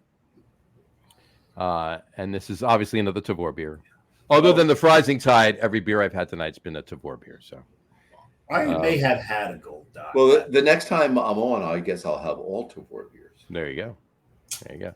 But yeah, it's a Dunkel. It's a dark lager, a Dunkel from Gold Dot. A blue label dark lager right there. So What percentage? it is 5.4%. Okay. Respectable, but not over, Not crazy. not crazy. But good. So, Well, because I didn't finish the Providence, I feel compelled to go to a 5th, but I'm only going to do a 12-ouncer. fair enough. That'll make it. This That'll is still a fridge turd. And again, I don't use that term saying He's got a lot of beer crap is in the refrigerator. He's got a lot of crap in bad. his fridge. It didn't start off as crap. It's just been sitting there and became crap. This is from the great Somebody's got to Adirondack. manage their beer better. I know. It's my liver rebels every now and then. This is You great have to better Adirondack. train your liver. I'm working on it. That's part of why I'm on this show, is to try to get my liver more Back in the game. Tempered is the word. Tempered. Great Adirondack Brewing Company. This is Wolf and Warrior. Wolf and Warrior is homemade in the High Peaks. This is a sour dipper. A sour dipper. Let's see how this is the last one of the 4-pack that I bought. Speaking of, you had the Providence before. Yes. Efren Hidalgo, the owner of Providence Brewing, is a huge fan of sour dippers. I'm aware of this. Remember, I've known him longer than you have. You have. This is true. So basically, make it taste like crap and throw a lot of hops in. Mm-hmm. you don't like sour IPAs. Oh, you're not a Well, sour I'm beer. not. No, it's my daughter really loves sours, I love sours, actually. and I can drink sours, but when you pair sours and double IPAs, it's like, oh my god. Oh, I enjoy it. Well, it's if it's done. Here's the thing. Here's my take. I enjoy sours, specific types, right? And I can have a couple. Goose, Not a lot. Lambic, stuff like that. Goose, Lambics, Flemish Reds, Yes. Flanders. Uda Bruins. I love Uda Bruins. I love Uda Yes, Bruins. I agree with all those. Right. But when it comes to kettle Lichtenheiners. sours, when it comes to Lichtenheiners, even I can have a Lichtenheiner. I love smoke love it. beers, right? I love Lichtenheiners. Right. But when it comes to kettle sours or No. Gozas No. or Berliner Weisses, if they're brewed right, if they're brewed well, I can have one, maybe two. I can't have a lot. And all of them really. I can't. I'll be literally swallowing a bottle of Tums all night long. Right. Well, the I thing is, remember a friend of mine that had like drank a whole bunch of Berliner Weissers, Mhm. and then had to go to the ER. Yeah. well, I take a Prilosec daily in the morning. Yeah. So So you take care of He that. preempts it. You preempt it, Right, right? You yeah. preempt it. it's but- called planning. Right, exactly. But my point is, as far as sour IPAs go, double IPAs or regular IPAs, as far as sour IPAs go, if it's brewed specifically right, and I know it's a newer style, obviously there was never. This is not a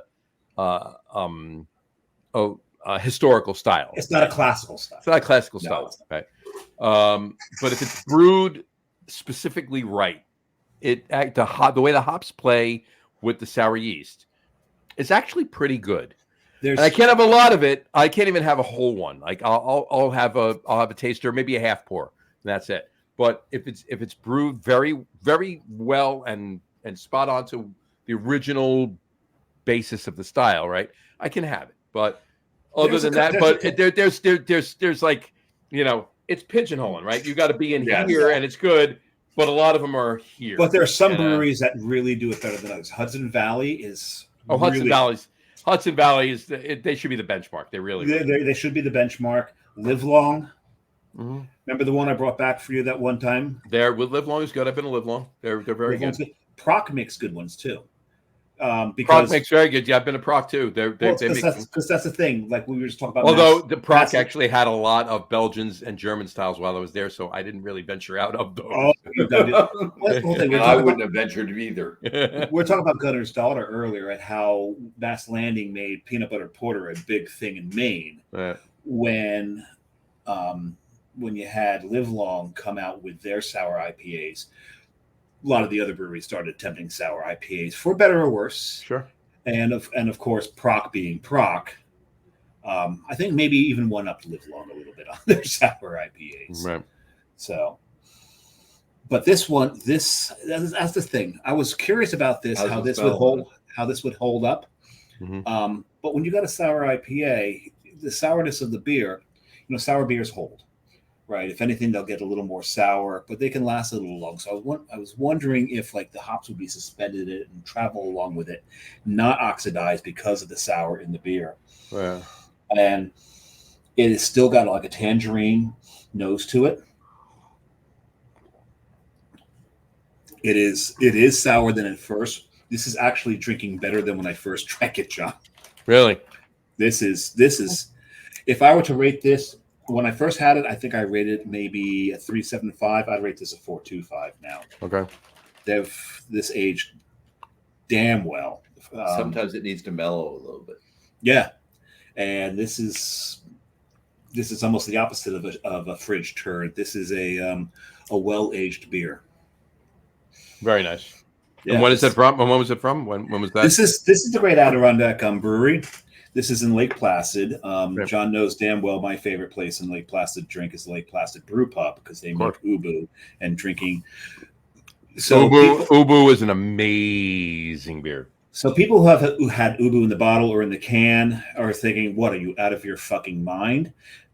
Because the Ubu that's in the bottle in the can, got to get in draft. You got to in draft. That's made at Saranac, I believe. Mm-hmm. Yep. When you drink it at the brew pub, it is brewed at the brew pub. Getting it off tap, there's a richness to that beer that is just it's one of my favorite beers on the planet. And it's funny because Bill Clinton actually visited Lake Placid at one point, drank Ubu, and then had them ship kegs to the White House after that. He loved that beer so much. And I can understand. I wish I had that kind of pull to have them ship kegs of Ubu right. to my place. I've got a 2-tap kegerator. It really needs to be I need replace all the tubing in it. All the tubing's just shot to hell. But if they would send me a keg of that, I would gladly retube the whole kegerator. Very nice. Very nice. Cool. So yeah, no, this is. I do that on a regular basis to like kill the tubes and put new ones. Yeah. I gotta get once at least every other year, if not every year. But they're cheap. Basically, like once a year, I swap them out. Yeah, put new tubes in. It literally costs nothing. It's going to take you half an hour. Put new tubes in. Yep. Both sizes, right? You got these. I forget what the sizes are now. One of these days, you got to come up and drink it in my bar. Mm-hmm. We got to do that. We really got to do that. Maybe, you know what? Maybe one of the from. Maybe we can do next year's show from my bar. We can do that. That's a possibility. I was also thinking maybe one of the away games. We could do that too. It's not a bad idea either. Maybe we do an away game there, and maybe do a Facebook Live there, even though it's 100%. Not. Even though it's not a Tuesday. John and I have been known from time to time to broadcast not on a Tuesday. Mm-hmm. Well, this is show 193. Okay. But if you count all of our special shows, we're about 230. So, so there are occasions. There are occasions we've been known to. Mm-hmm. Now, here's a question, because we've done this every show since. What are our predictions for the Giants season? I'm +1 on 50%. So 9-8. You're saying? Yeah. Because I don't think we'll get any better than that. All right. I'm close to you. Oh, it's North Hudson. Yeah, those are the fire trucks. Mm-hmm. That's. There's two of them going. There's two of them going. Yep. Okay. I'm right with Brian, but I'm one above him. You're going 10 and Plus 2? 7. 10 and 7. Okay, so here's the thing. Last year, And what do you think is going to make it 10 and 7? Tommy DeVito. Okay, so you think we're going to blow through 1 and 2 to get to 3? We're not going to 1 and 2. 2 is still injured, right? Am I right? No, Okay. you don't think 2. Right? You agree? We're not going to see 2. Not even going to make it. We're not seeing 2. Daniel Jones will play. Daniel Jones will play 5 games, win 2 of them, and then we'll see Tommy DeVito, and then we'll go 10 and 7 total. okay. That's what I'm saying. I'm not arguing that point. Yeah. Now, last year, both of you guys were over 500 with your predictions, if I remember. I remember mine was a little more gloom and doom, and I believe I went 5 and 12 as my prediction. And they were 6 and 11. And they were 6 and 11. I think they're going to be Yeah, see, he's not on our side. He's not. No, I'm more. He's not a real Giants fan. No, I am a real Giants fan. No, you are. We're not. No, he's a realist Yeah, right. Giants fan. We're an optimistic Giants fan. Right. Yes, there's that difference. There's a difference. I'm gonna go 8 and 9. I think they're going to improve this year. Like John said, we've got a much better offensive line. We've got a vastly improved wide receiver core. Our running game has not been depleted with the loss of Barkley. But the thing is, actually, I think we have There are replacements to Barkley, so it's Here's the thing. I think we actually have an improvement in the running game. What did the Giants do? Look, I love Saquon, and let me finish my point about Saquon. I'll say it in a minute. I think we have an improvement in the running game because now they're not relying on Saquon. Right.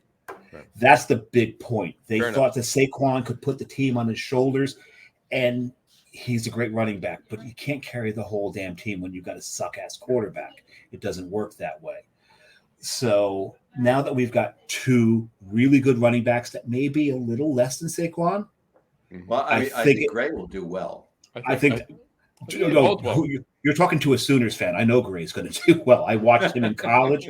He can break people's ankles when he's on.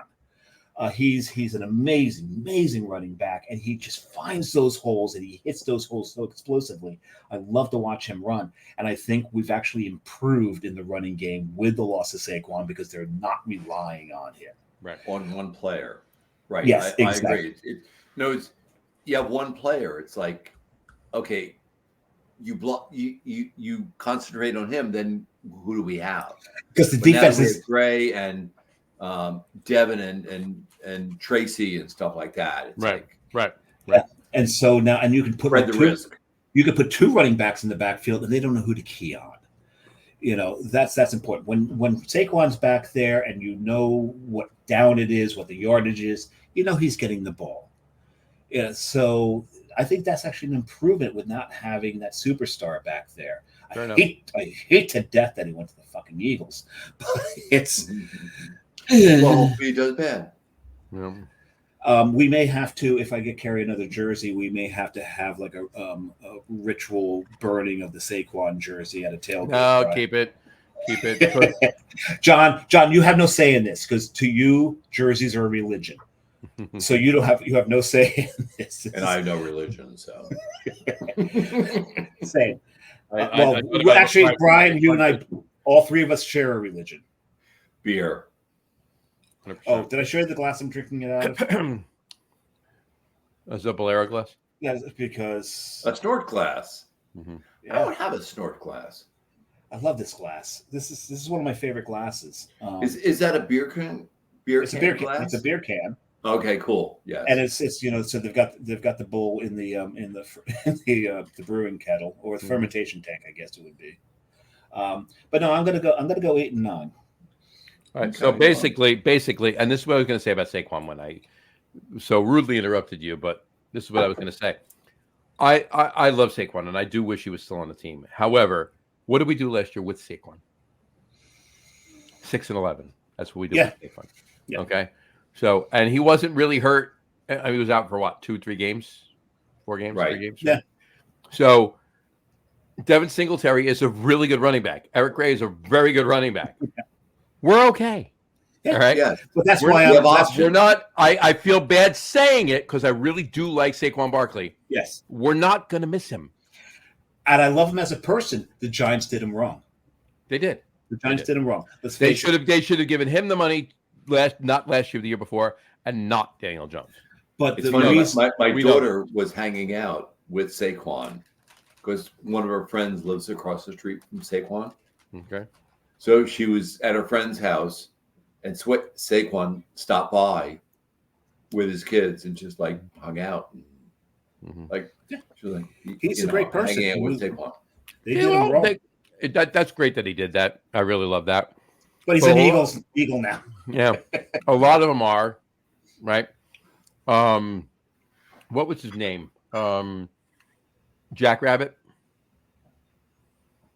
Who the hell was it? You've completely lost me. That was his nickname, Jack Rabbit. Well, I know I got that part. I mean, I I don't know whose nickname was Jack Rabbit. no, I got to find out for the conversation. So I'm gonna do it really quick. So But no, the reason I'm adding 4 I'll tell you in a wins- minute. So say it. So The reason the reason I'm adding 3 wins is because because those improvements on the offense that have been made.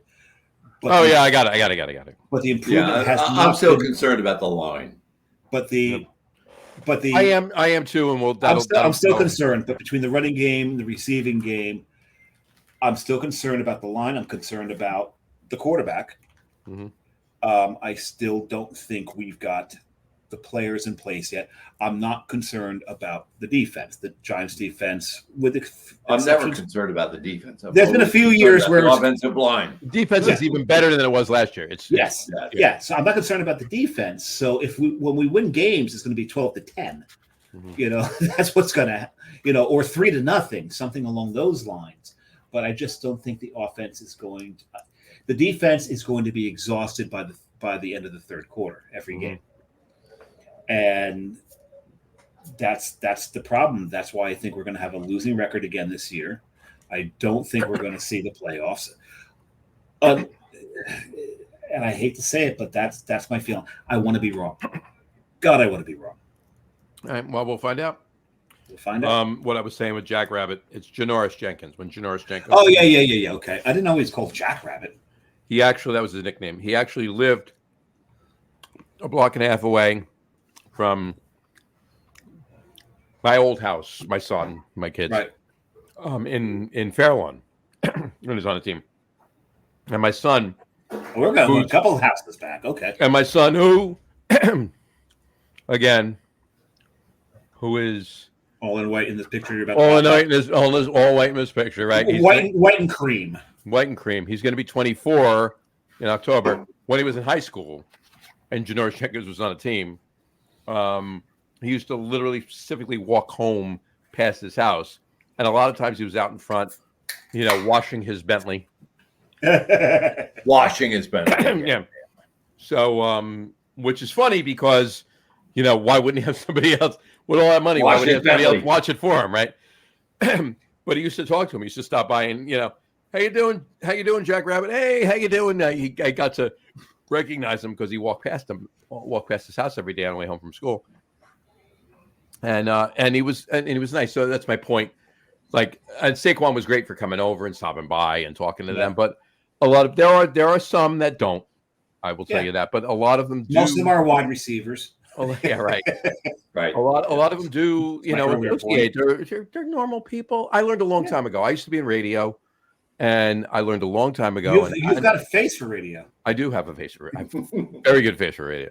And Al will tell you, like, Al and I work, like, at times, Al and I work for the same company, kind of overall, but.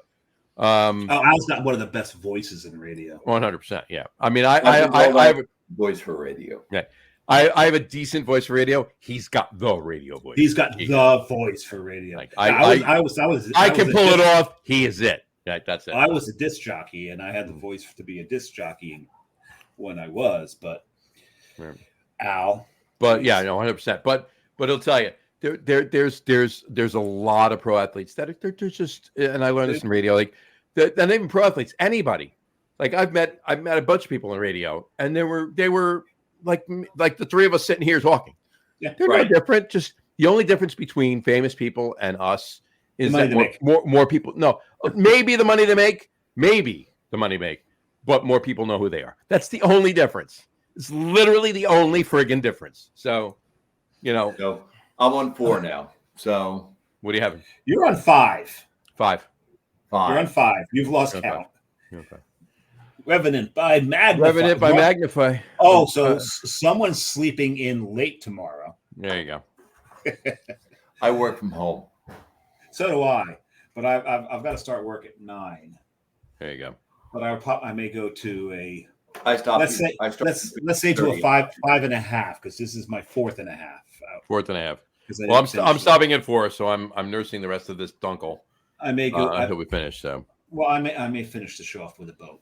It depends on how long it takes us to get to the top 3s. Fair enough. Well, why don't we go to the top 3s right now? Let's do that. What top 3? Tonight's top 3 list is because now the last 3 years, like the first year we did top 3 favorite tailgate beers, right? Mm-hmm. The second year we did top 3 favorite tailgate foods. Last year we did top 3 favorite tailgate beer and food pairings. So we decided to switch it up this year and do actual football related, not just tailgate related, football related. Right?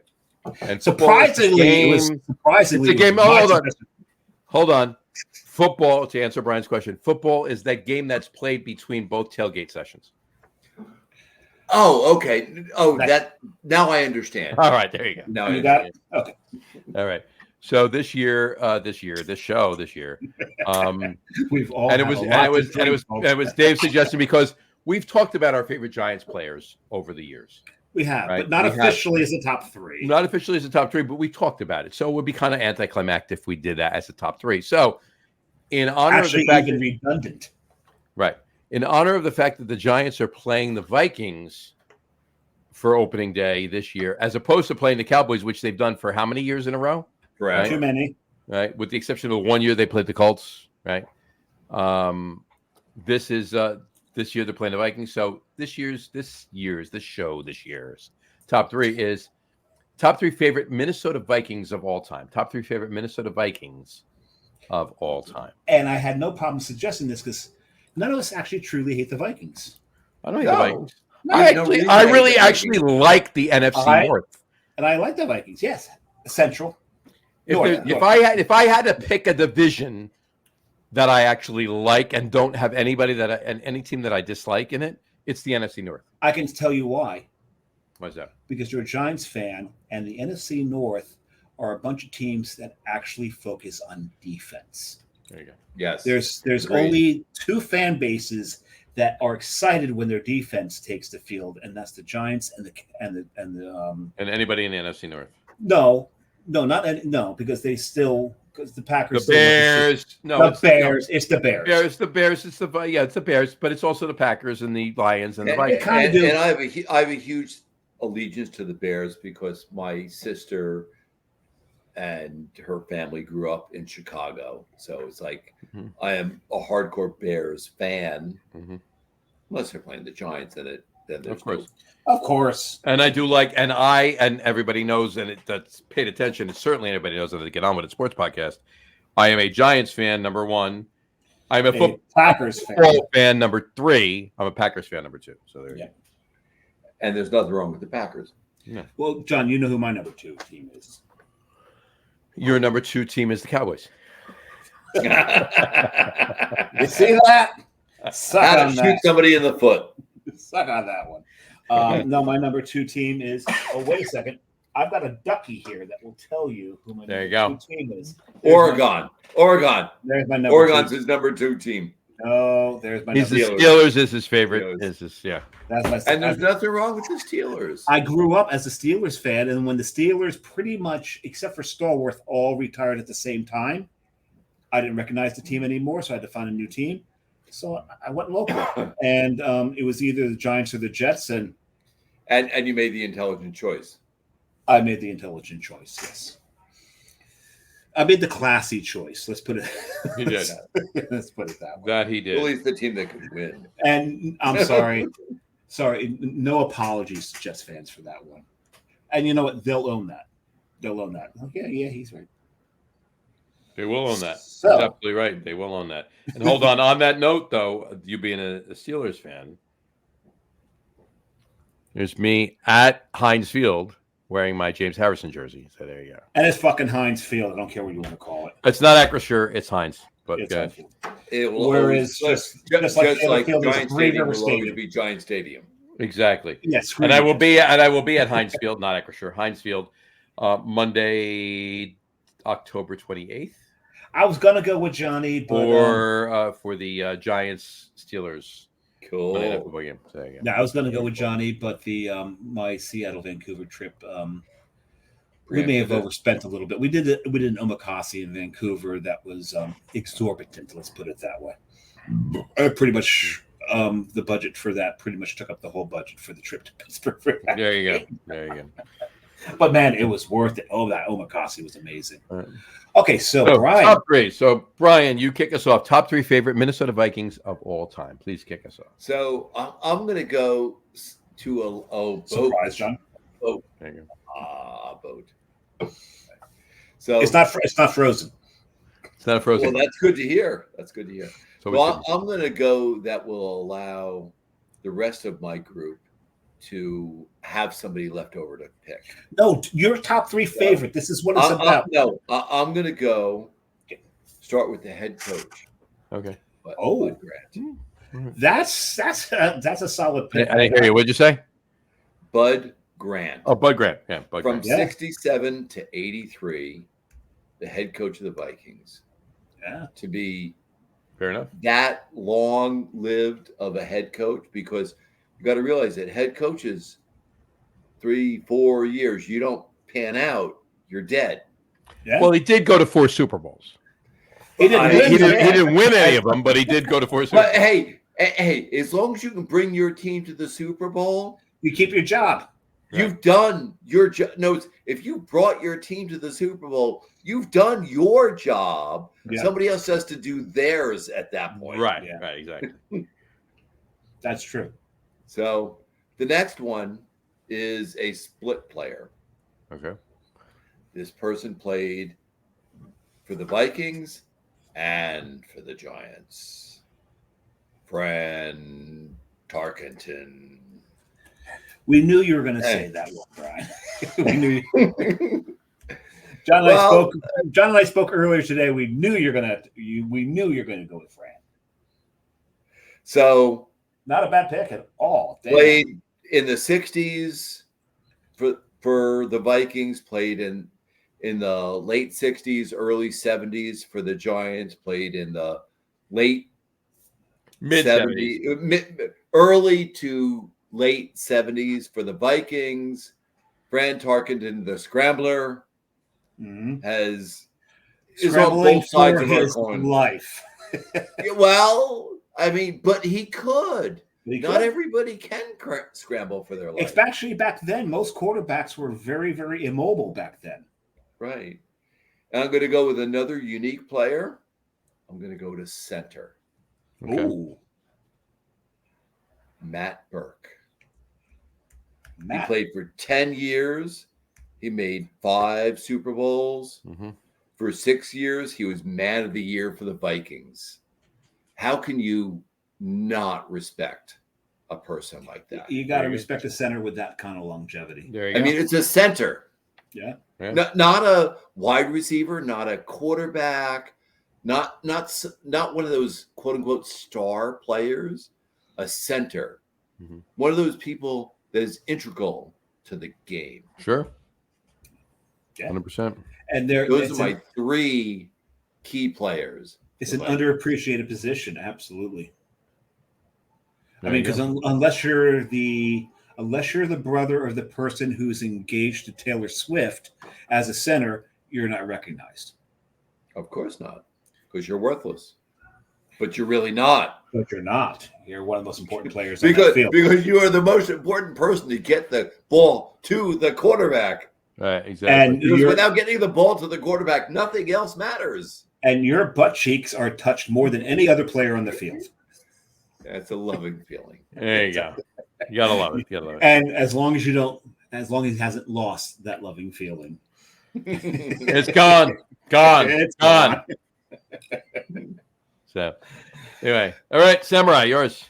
I'm gonna throw one honorable mention down only because No, I didn't do any honorable mentions. we told you you could. Chris That's on you. That's on you. We told you you could. Carter. No, I'm not. That's one of my honorable mentions. My honorable No. mentions- You said I could do an honorable mention. Oh, then throw Chris. Why? Why Chris Carter? 5 Pro Bowls. Mm-hmm. Hall of There Fame probably for has something to almost do with 10 years. There you go. I mean, and made it to be a voice on TV. You did. Yeah, he did. So, in addition to be a football player, he has other skills There you go. other than just being 100%. a football player. 100%. Oh, so many skills, and hold that thought because we may return there. My first my honorable mention is Jared Allen. Jared Allen. The only reason he's just an honorable mention, he was a defensive end, and he was there. He had only a 12-year career in the NFL. Only 5 of them with the Vikings. That's why he's an honorable mention because he only spent 5 years with the Vikings, but it's his longest tenure with any team. I love the way he played the game. It's that reckless abandon that I talk about. Sure. You know, and I love that. I love that about him. So that's my honorable mention. My number 3, John Randall. John Randall, again, another defensive lineman, defensive tackle. Probably one of the best ever undrafted players in the NFL. Undrafted is key. Undrafted. But he went out there like a pack of rabid wolves. That's the LT phrase, right? Or rabid dogs.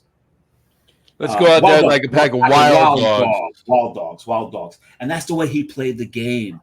The fact that, if you remember, he would put on the eye black, but the eye black would come all the way down to his chin. Drip. You know, he had that drip on there before drip meant something else. He was such a great player. He played for 10 years, Hall of Fame. I think he was a first-year inductee in 2009. He was. He was an amazing player. My number 2, Brian, you mentioned Chris Carter. The reason I love Chris Carter is the man had class. Very much. Every day at 11 o'clock, he had a class. He had to go to And that class was to teach Randy Moss how to play the game with respect. Correct, And because Moss is the quote unquote replacement to Chris Carter. Right. But he took over after. He did. But He did. He learned from Chris Carter. He did. And he learned how to play the position. He did not learn how to respect the game. 100%. And when Chris Carter was there, Randy Moss was under control. Once Chris Carter left, bam, Randy Moss went. Showboat. Moss. Yeah, absolutely. Showboat. He went to that. And that's Randy Moss was kind of on my list of 6. Except for that bullshit. The fact that he was a showboat. Yeah. Does not sit well with me. But John, we were talking earlier, and I said that Chris Carter, wasn't he with the Michigan Panthers? It wasn't him. It was AC. It was Alan Carter. Right. And the two of them, they were on the team together for 3 years. Actually, Alan Carter came before him. Right. Alan Carter was on the first championship team for the USFL with the Michigan Panthers. Right. With Bobby Hebert as quarterback, as a matter of fact. Bobby Hebert. Hebert. Not Hebert. Hebert. And that was a great team. I loved watching that team. It's a very good team for the USFL. And on that note, too, Chris Carter, not drafted by the Vikings, drafted by the Eagles. Yeah. 2 years with the Eagles, then he became what he became with the Vikings. Exactly. 6'3", so he wasn't as short as I thought he was, but man, you throw that ball down the field, he would get himself, throw it wherever you want. He's going to find the damn ball. He was. Pick it off. So originally I told John that was going to be my number 1, but then I remembered something. I remembered I'm a Sooners fan. Greatest running back. I think it's one of the greatest running backs the Vikings ever had, Adrian Peterson. This is a guy in college as a freshman, finished second in Heisman polling. That's as a freshman. This is how damn good he was. And then he gets drafted by the Vikings and just gives them an electric running game. Unfortunately, there was nothing else about their game when he was there that could get them anywhere. I liken his career in the NFL to Barry Sanders' career. He was just on a team that did not have enough tools around him. He was great, but eventually he went to teams I didn't like. But I loved that. I loved him when he was with the Vikings. Obviously loved him as a Sooner. That's my number one. Well, there you go. All right. So I'm going to give you a double honorable mention. And it has nothing to do with football. Well, it has a lot to do with football, but has to do with the Vikings. I hope it has something. Celebrity, right? Celebrity, a little bit, right? So honorable mentions, just fun mentions of players that played for the Vikings that necessarily didn't cut their teeth as a member of the Vikings, but played on the Vikings. I just need to mention them, and that's Warmoon. Three of them. Warmoon. Yeah. Warmoon. Yeah. Warmoon was Warmoon in Houston. He wasn't Warmoon. Yeah. Yes. So, the other one, Herschel Walker. Of course. Herschel Walker played for the Cowboys. Played for the Cowboys. Played for the New Jersey Generals, and played for the Giants. So there you go. Yes, he did. And then the other one I want to throw out there, just as a wink, wink kind of thing, Ahmad Rashad, Felicia's husband. Felicia's husband. So when you said you were going to bring up three that were, I knew exactly which three because I knew you were not going to mention Randall Cunningham. There you go. Brett Favre. On his second return from retirement. First return from retirement. Second. He Return. retired, went to the Jets. Retired, went to the Vikings. That's it. The second return. Right. So, but here's my real three. There you go. And two of them were mentioned already. So, my number three is John Randall, for everything that Dave said. 100%. That's just what. He's a maniac on the field. Maniac on the field. Love watching John Randall play. My number two, none of you mentioned, Alan Page. Nice. Alan Page. Yeah. Alan Page. Another Hall of Famer. Hall of Famer. First defensive player to ever win the Most Valuable Player award in 1971. Oh, right. That's good chops right there. First defensive player ever to win the MVP. Who was the second? Who was the second? Smack the mic again. Who was the second? Yeah, hit that mic. That'd be Lawrence Taylor. That would be Lawrence Taylor. There you go. LT. There you go. Put a B in front of it, and you're talking about John's favorite sandwich. And he was an associate justice on the Minnesota Supreme Court from 93 to 2015. So he had a brain under that helmet. Absolutely. Yes, he did. Love it. Alan Page, great player, great guy, awesome. So that's my number two. And my number one, Brian mentioned it before, Fran Tarkenton, the scrambler. The scrambler. I mean, more yards east and west than north and south. He was north and south and east. He was number 10 on the Giants before Eli was number 10 on the Giants. There you go. So if you can't see the back of his jersey, it's a Fran Tarkenton jersey. Bullshit. I'm kidding, Eli. I'm kidding, Eli. I'm kidding. I know it says Manning on the back. It says Manning on the back. But in any event, I mean, and I said the day before, he ran more yards and great. I mean, one of the first mobile quarterbacks. He ran more north and south yards than he did east and west yards. Well, we in golf, we call that military golf. Left, right, left, right, left, right. Right, exactly. You mean hook, slice, hook, slice, hook, slice? Well, yeah. But yeah, so those are mine. There you go. Cool. All right. All right. Tailgates this year.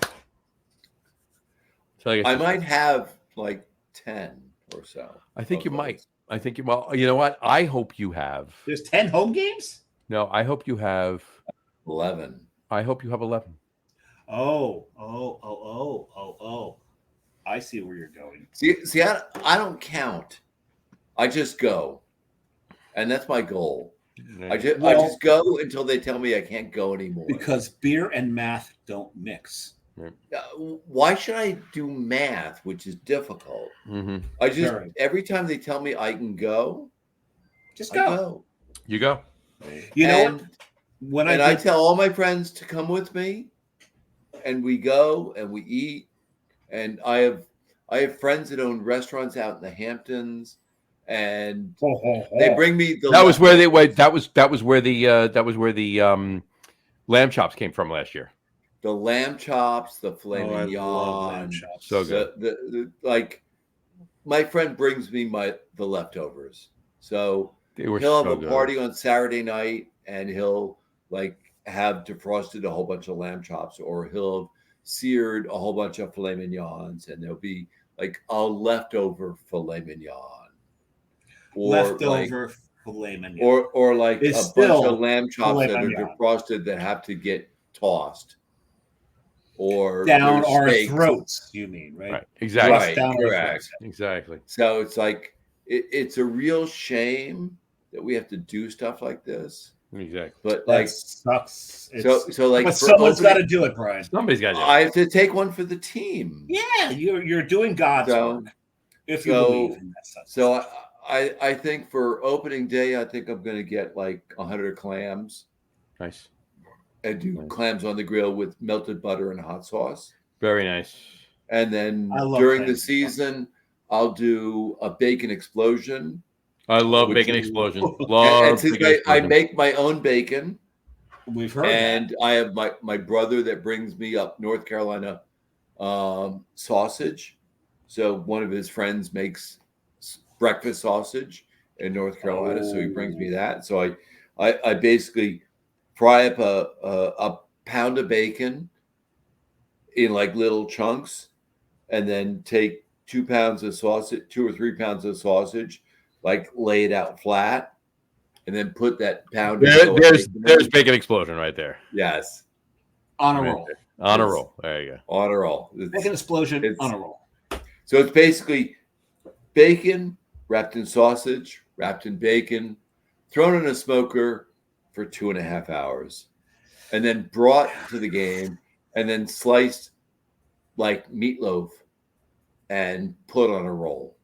That sounds It awful. really sucks. Yeah, that sucks. And But you know, So, it's, I'll if do you're that. serving it, we got to eat it. It's just to say, it's yeah. then I'll do another thing I do is pork shoulders. Mhm. So I'll get 2 10-pound pork shoulders, and I'll throw them in the smoker for like 14 hours, and then bring them to the game, bring my big bear claws and like rip them apart.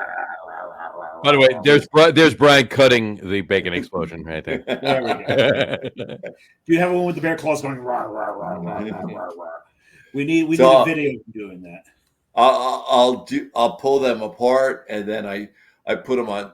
First, I will toast the slider buns because I have a flamethrower. So I'll toast the slider buns. Everyone put needs the- a flamethrower. Everybody needs a flamethrower. Yeah. Absolutely. Then I put some pulled pork on it, and then I put some coleslaw on it, and close it down, and then hand them out. So Carolina of you. Yeah, so well, you have to realize I grew up going on vacation in Wait a second. You Myrtle grew up? Beach. You grew up? I eventually call grew. bullshit. Well, I haven't yet. I call bullshit. Well, I didn't say I finished growing up. Oh, Started growing up. well, grew Commenced. is the past tense. I grew up. No, I grew up to a point where I'm at least 12, Stop there.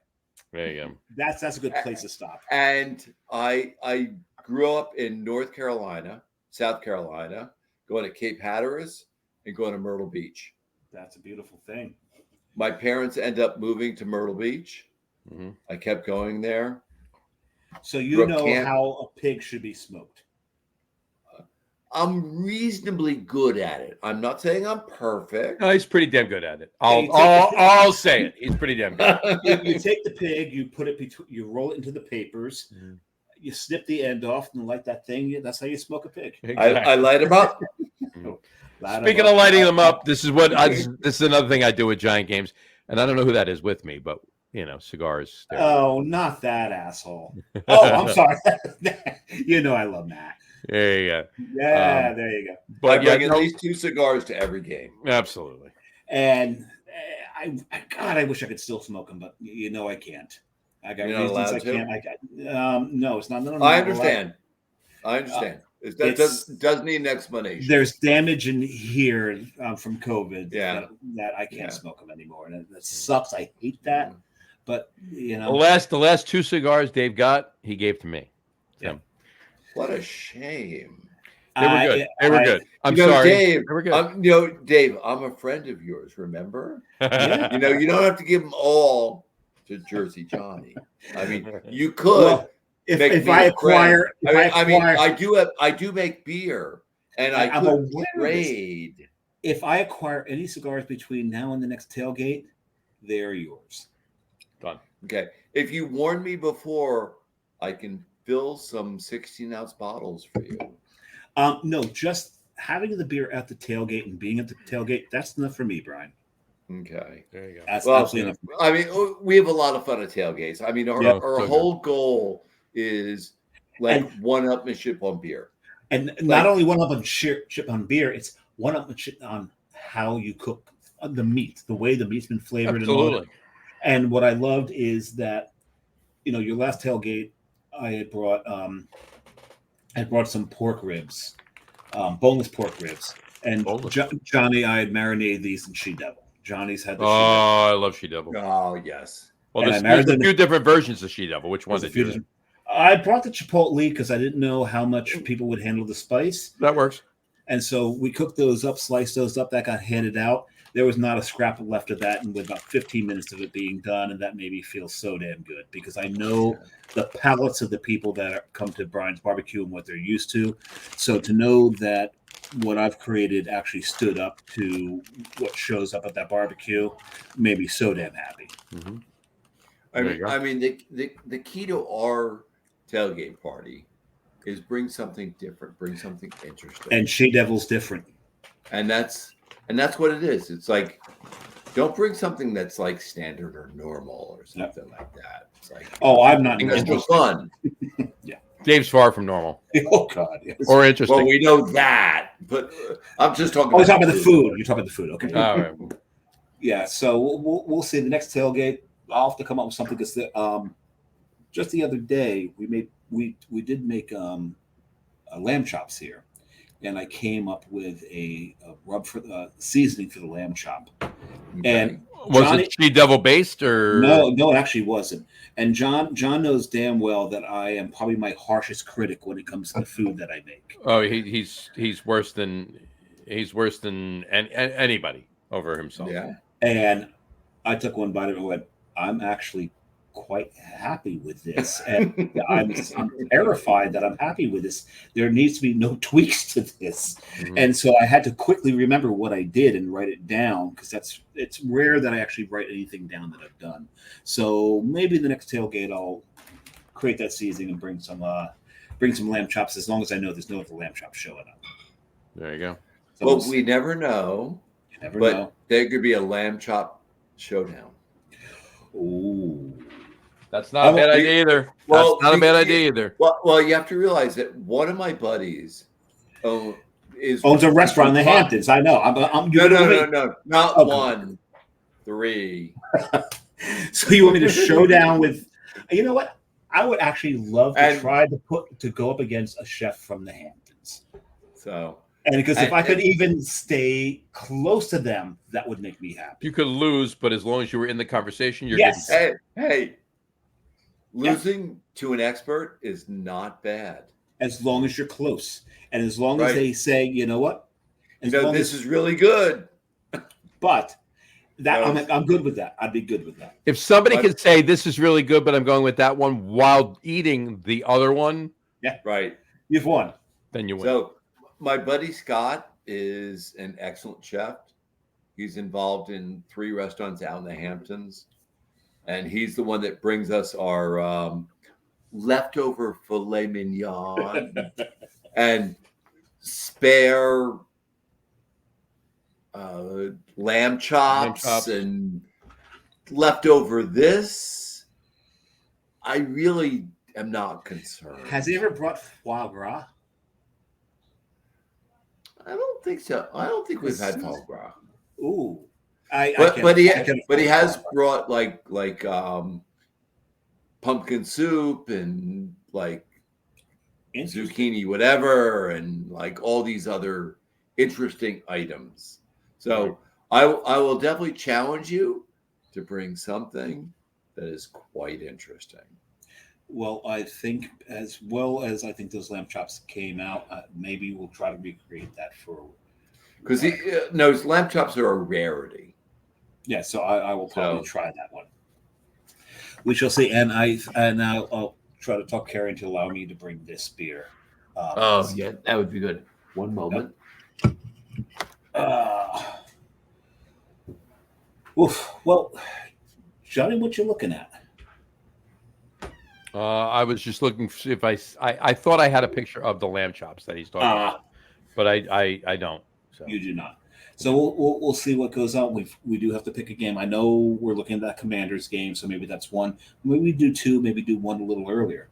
We could do that too. We could do an earlier one and then the Commanders game later. So I do want to get to two games this year. Fair enough. At least one, but I really want to try two. Fair enough. Cool. Cool. Where did Brian go? I don't know if he's actually going to the bathroom to pee.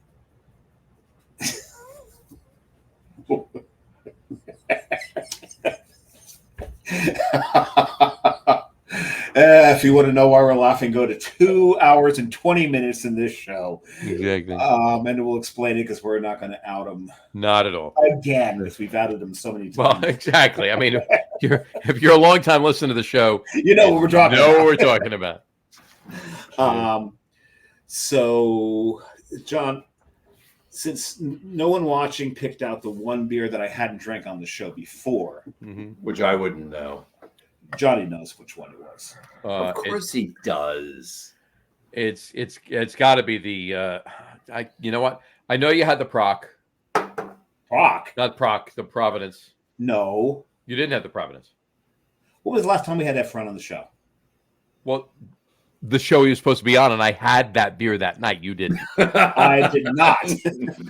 I did not. So right. That's the one. It's the one from Providence. And the thing is, I was sitting in the fridge because we're trying to get Efron. We're sitting in the fridge. How big is that fridge? I was sitting in the fridge. He sat in the fridge. I was chilling. God, that must be an awful big. I mean, I have a chest freezer. I have a fridge. You have chests in your freezer? Yes, of course I do.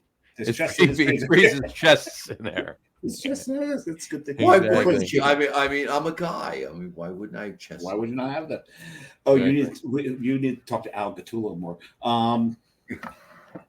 But no. So I was keeping that in the fridge for a while, hoping that Efren would come on. But Efren had he had some things to take care of. We do hope to get him on the show again soon. Yeah, we will. But I do plan to get up there at some point and say hi to Efren, give him a big man brew hug. I will probably be up there early December. So maybe I'll time it to do the same because my work should probably settle down by then. Yeah, you'll be good to go, but it'll be after Black Friday. You'll be good. Work? Oh, work! Don't get me talking. What's that word? What's that word? Just don't say that word. Stop saying that word. Please don't say the word. Plus, by the end of the second week in December, selling beer wise, if you haven't sold beer by the end of the second week in December, you're not selling beer till February. So, right. Yeah. Alrighty. Well, I'm gonna go wander off that direction. If you want to close the show out, why don't I close the show out? You wander off. I'll be right back. Dave, you go do that. Brian, stick around. I will. I'm here. Talk afterwards. On that note, we will wrap up the show for today. I want to thank everybody for watching, and for those who are listening. Yeah. Oh God. Why, you want to keep going? We can keep going. Of course we can go. Well, we're at 2.5 hours, so we're okay. There you go. Cool. Yeah, my wife's been home for like 2 hours, so she's like, "Where are you?" You gotta love it. Well, on that note, before I wrap up the show, actually, while Dave's going to the bathroom, whatchamacallit, we were just talking about it while you were off camera. We will. I will be at least 2, if not 3 games this year. Dave's going to try and do the same. So we will definitely have. You're always welcome to my tailgate. Absolutely, you know that. I know that every year, and we will be there, and I will bring stuff, and it'll be fun. So, and whether Matt comes or not, if I have my son, whatever we have, it'll be a great time. But here's what I do have to say, and I will actually stall by saying this until Dave gets back, and I'll let everybody in on this, and we'll let it. It's going to be a Giants cheer. All right. So go blue. Go blue. Got to go blue. Look, I'm as you are, Brian. I'm a football fan. I'm a Giants fan first, and I'm a football fan. Right. I like to watch a good game. No matter who's playing, I like to watch a good game. Obviously, I want the Giants to do well. Do I want them to win the Super Bowl every year? Of course, I want them to win the Super Bowl. Do I think they're going to win the Super Bowl every year? Not. Right. Do I think they're going to? No. Reality, even if they're great, I don't think they're going to win the Super Bowl every year. Right. So, but as long as they do well. But before we have another player back. We do. Before I close the show. Oh, you're close it? Okay, cool. Before I close the show, I want to ready. You gotta cheer with me. Ready? All right. This is coming from the guy in my old section. Wait a second. We're going to cheer you on. We're going to cheer it. We're going to cheer we're going to cheer the Giants on. Up in section 302, he was hold on. As drunk as he was, he used to stand up on. Do you remember Giant Stadium? Yeah. Brian, Dave, do you remember Giant Stadium? Yeah. Go upper deck, upper 300s, right?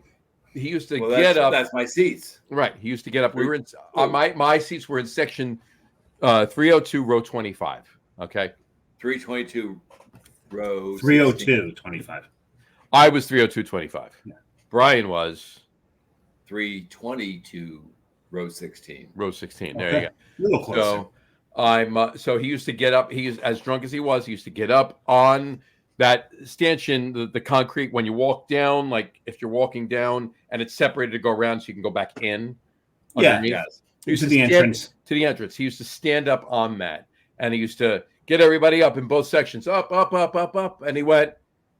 We're spelling out Giants here. So he went G-I-A-N-T-S